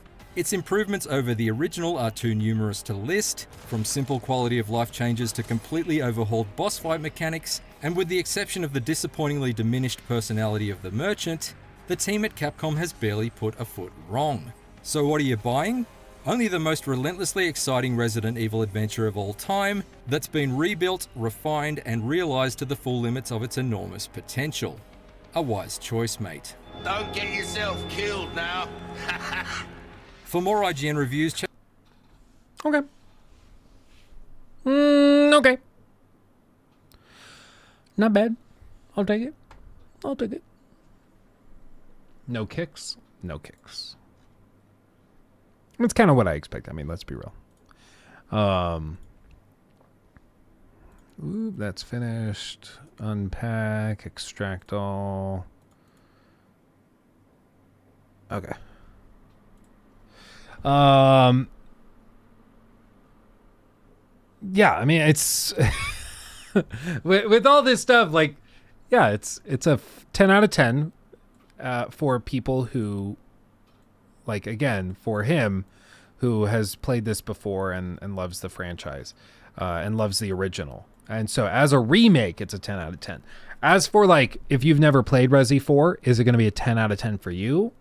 Usually, probably not. just how these remakes work, like, not necessarily. I think maybe is the more accurate term. But you know what? I'm going to play it. We're going to see. We're going to see. Crimson's our resident RE4, our resident evil fanboy. So we have to have one. Who would have thought Butters would be would be a Resi fanboy? That's great. Oh man. I have a damp, bro. Dead ass, bro. Oh no. Is it bad? Not that bad. Oh, I have a dent in my clock. You don't have a dent, bro. I have a dent. It's a f***ing indent. That's bro. You don't. Okay, well, oh my god. Dead ass, bro. Dead ass. Do I have to start talking like this? Is that what I have to do? Please don't turn into that. I will sue. Yeah, sorry, Steffi. Well, that's the thing. It's like if I ever did collabs with any of these people, I think I would not fit in at all. I think it would actually be kind of hilarious because I'd be really uncomfortable because we'd be like playing games together and they're like, Luke, did you push that objective? Like, yes, I did, sir. Like, dead ass.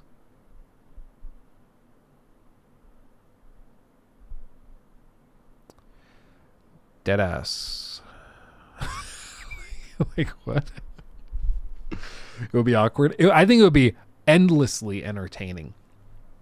Would it not? Would it not? I think it'd be so funny. Luke, you got that raise, yo? Can you push clock? No cap. Dead ass. I'm not. No dead ass. Dead ass.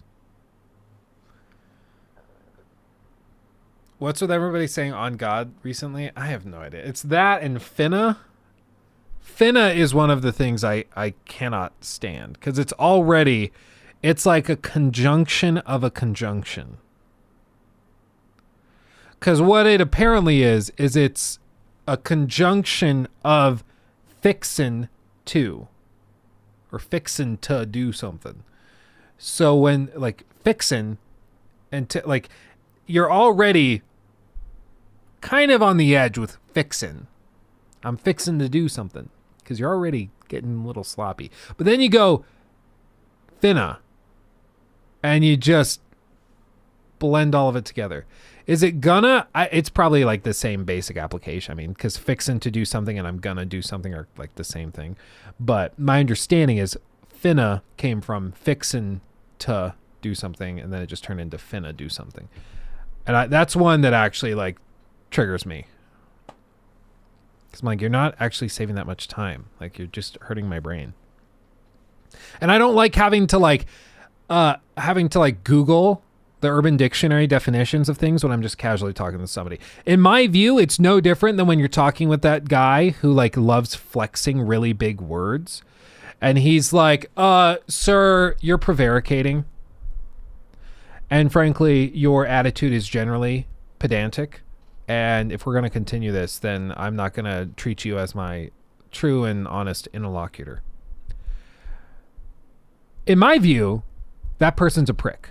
Okay, because they know what they're doing. They know that depending on who they're talking to, they probably don't know what these big words mean.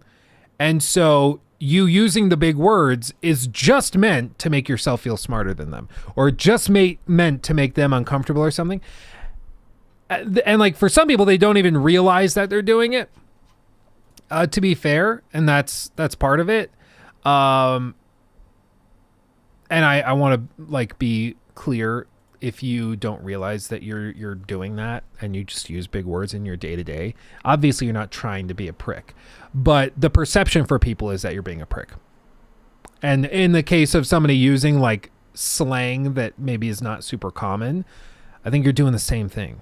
Like you're basically making somebody else feel like an outsider just because they don't use the same slang that you use, you know? Luke, that is chucklesome. Don't be so imprudent. Yeah. Rocky speaks a lot of internet lingo. I find it hard to understand what he means sometimes. I still don't know what poggers means.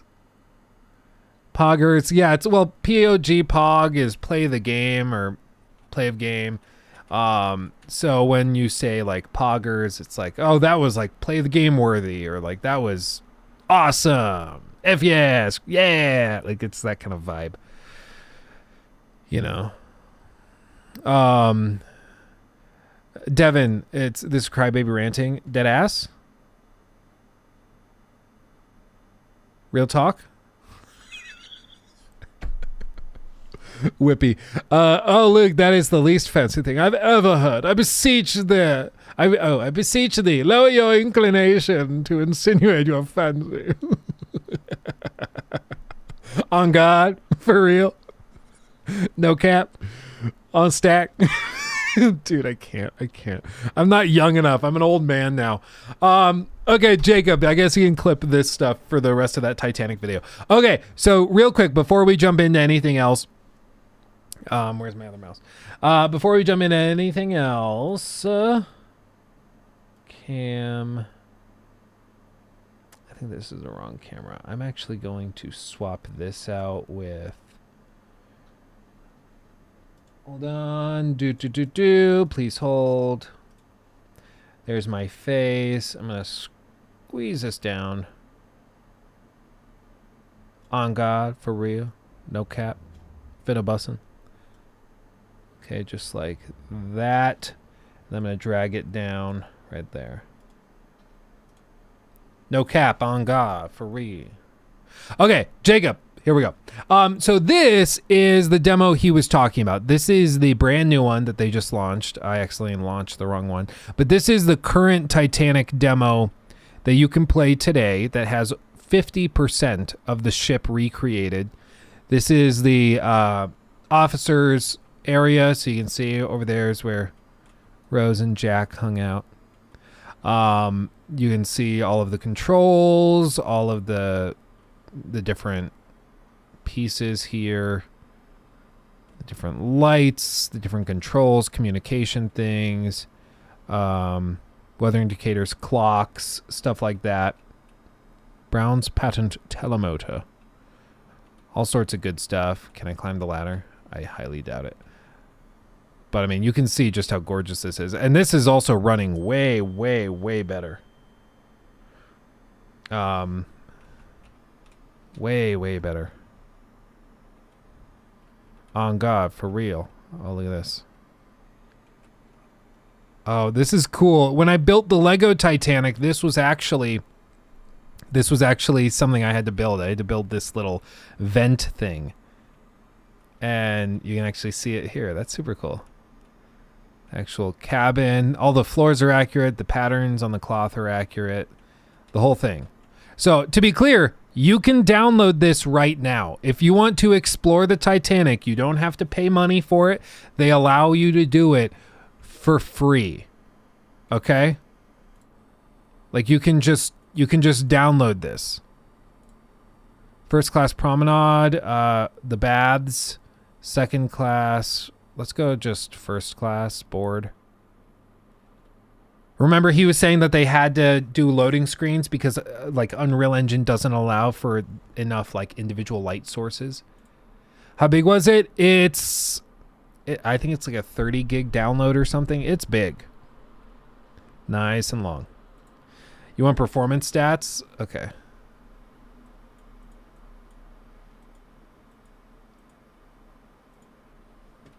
Is it gonna show it? I mean, that looks pretty sexy. For the record, any screen tearing you're seeing, if you see any, is coming from the capture card. It is not on the game that I'm seeing. Oh, the textures of the tiles look really good too. That's pretty sexy. Notice, for all inquiries or to the file, or to file a complaint with the line, please contact the ship's purser at contact@vdr.llc. That's funny. That's his email if you want to get in contact with him. There's the heater. You actually see the heat effect on it. That's cool. Good little touch. The grand staircase. This is what he was saying. Apparently, all of the pictures you've ever seen of this are pictures of the Olympics. So it's not actually It's not actually the Titanic. So any pictures you've seen of this staircase are not actually from Titanic. They're from her sister ship. But one of the things is apparently this clock, which is very iconic, on Titanic was probably actually a mirror, which is kind of funny that this is so iconic and it probably is not even accurate. For me, it's just shocking how small this ship feels. Like the grand staircase, it just kind of feels like a staircase, you know? Like it feels like it's supposed to be this crazy, big, elaborate thing. Here's the gym. Oh, look at that. Love that. State-of-the-art gym in here. You can ride the bull. Ride the bull. I don't know why the frame rates are... or the frame rate counter is not working. Yeah, ladies and gentlemen, workout times are different. It's just how they maintain order, okay? F to first class promenade. I'm pressing it. Oh no, is it not working? What about E? No? I don't know if the button's working. I don't know if it's working. But this is first class. We should be able to see like some cabins, I think. Methinks. This is horrifying. This is scary. I don't know what this is. Do they say? I don't see any signage. But super, super cool. All the paintings on here. The woodwork. Oh, God. It's so cool. Down the stairs. Slowly but surely. The promenade. Oh, the spinny door actually works. Oh, that's cool. The lounge. Oh, yes, the lounge. Look at this. This is just insane. If you're a Titanic nerd like me, you're probably geeking out at this as well. I mean, come on.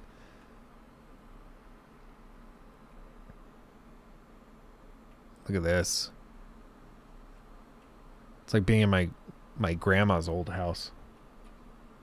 But like, look how ornate everything is. It's just crazy. You feel like you're in a palace. Granted, you basically were. You were kind of in a floating palace, but still. All the woodwork.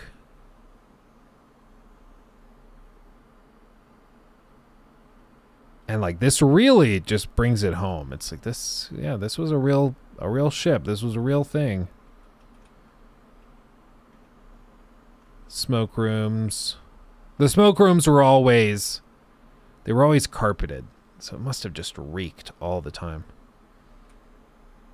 In this little area, I get some sun. Will the button work now? I don't think so. It's not really working, but I mean, you can see. It's just crazy. Very humbling. Very, very humbling. Go to the poor section. I can do that. I can go to the poor section. Let's go to the grossest part. Third class. Where all the poor people would be. Ew, gross. Ew, gross. Poor people. Let's see. Okay. Much less ornate. These are the different cabins. Down into the engine room. That's pretty cool. That's pretty freaking cool. And you see the whole thing, they're trying to recreate as accurately as possible. So every little piece is supposed to be like a 1-to-1. Oh, I can climb this ladder. That's pretty cool. What about this? What about this? Yeah, third class dining room, maybe? I'm not sure. Date to be announced. Will be available on Steam one day. Ah, yes, the king.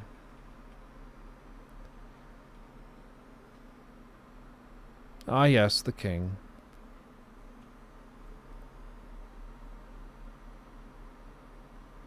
Like, just look at this hallway. This is insane. Staircase down. Oh, this is the dining hall. Remember this from the movie? I'm Ambo. Much less sexy than the rich person area, I'll tell you what. But it's like pretty nice. That's pretty nice. Yeah, this involves a lot of work. Yeah, for real, dude. Like, this is why it's quite impressive. Like, sure, you can give them crap for it taking 10 years to get where they are. But it's been a project largely done by, like, 3 people, going on 5 people now. And, I mean, for 3 to 5 people, this is pretty insane. Like, this is pretty crazy. Was it cropped? Well, and this is also really cropped if you thought that this looked really tight. That's what it actually looks like. I'm sorry. I had the crop thing on. I didn't even realize. So, I mean, pretty wild. Look as we run down this hallway. Granted, again, there is no sound in the demo right now. Bathrooms looks like. Different bunks, maybe staff quarters or something, or maybe this is actual. It might be one of the actual rooms. Another bathroom.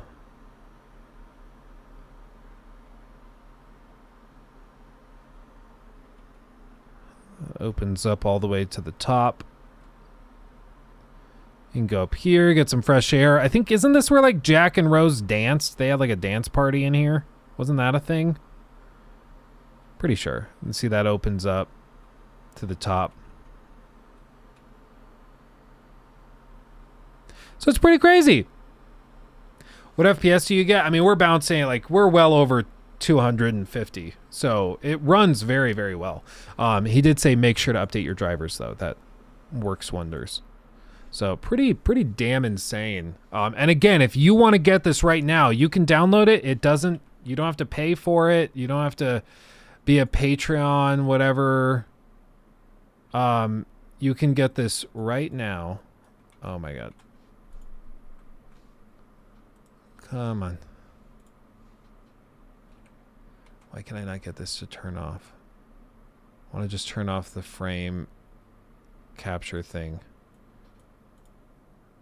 There we go. Okay. Yeah. You move over here. Oh my God. I'm so sorry. This is like so stupid. Okay. Anyway, here we go. This, if you want to get it right now, go to this link, titanichg.com/project-401, or you just go VDR from this main page, Titanic HG, which stands for honor and glory. But titanichg.com, Project 401, download demo. Right there. Boom. You can play it right now. Pretty cool. And then you can be like me and justify the expense of a massive Lego Titanic ship. So it's pretty crazy. It's pretty crazy. But man,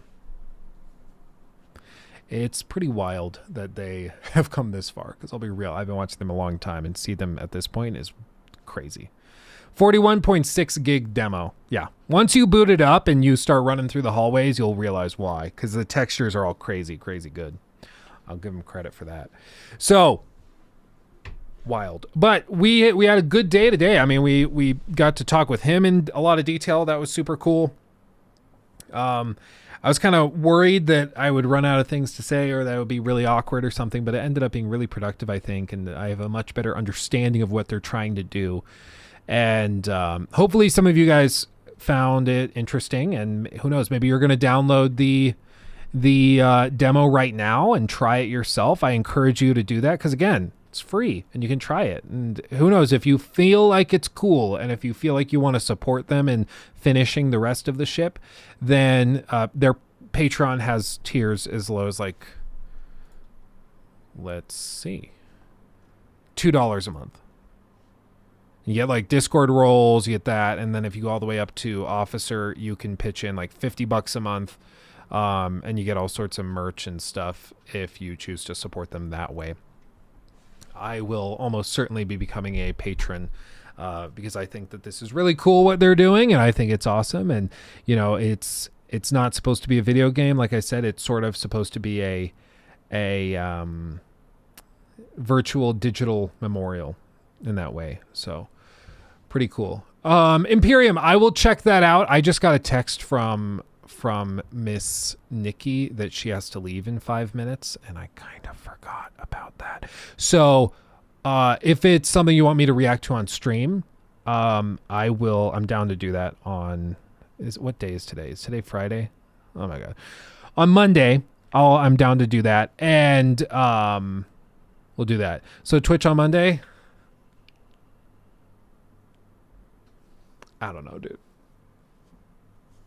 I don't know. Like days like this, I mean, be careful. Excuse me. Let me be very clear. I'm very thankful for all of you who came out and everything. We've had a great day today. I think this was awesome. But days like this where we didn't really have, I'm just going to be real, like we didn't really have a ton of memberships or donos or anything. So like today on YouTube was not like a super lucrative day and viewership wasn't crazy, right? So I'm like, okay, well then in that case, Twitch, just like the perks of YouTube are not there. So maybe we go to Twitch. You know, so days like this are the days when I'm like, I think Twitch makes more sense. But then we have other days where YouTube pops off and we have like 600 people in here or 1,000 people in here. And that stuff is really, really great and cool. But that's not every day. You know, it's pretty rare. But I don't know. I'll think about it over the next like day or two. And I'll probably announce if we're going to do anything on Monday. I'll keep you up to date. But anyway, we'll do that. Much love, everybody. Stay safe out there. We'll react to that Imperium on Monday. Let me know if I should save my reactions and react to it live for the first time, or I can look at it beforehand. But either way, much love, everybody. Stay safe out there. Hugs and kisses. Go check out the Titanic demo. It's awesome. And I will see you in the next one very, very soon. Hugs and kisses. Thank you so much. See you then. Bye-bye.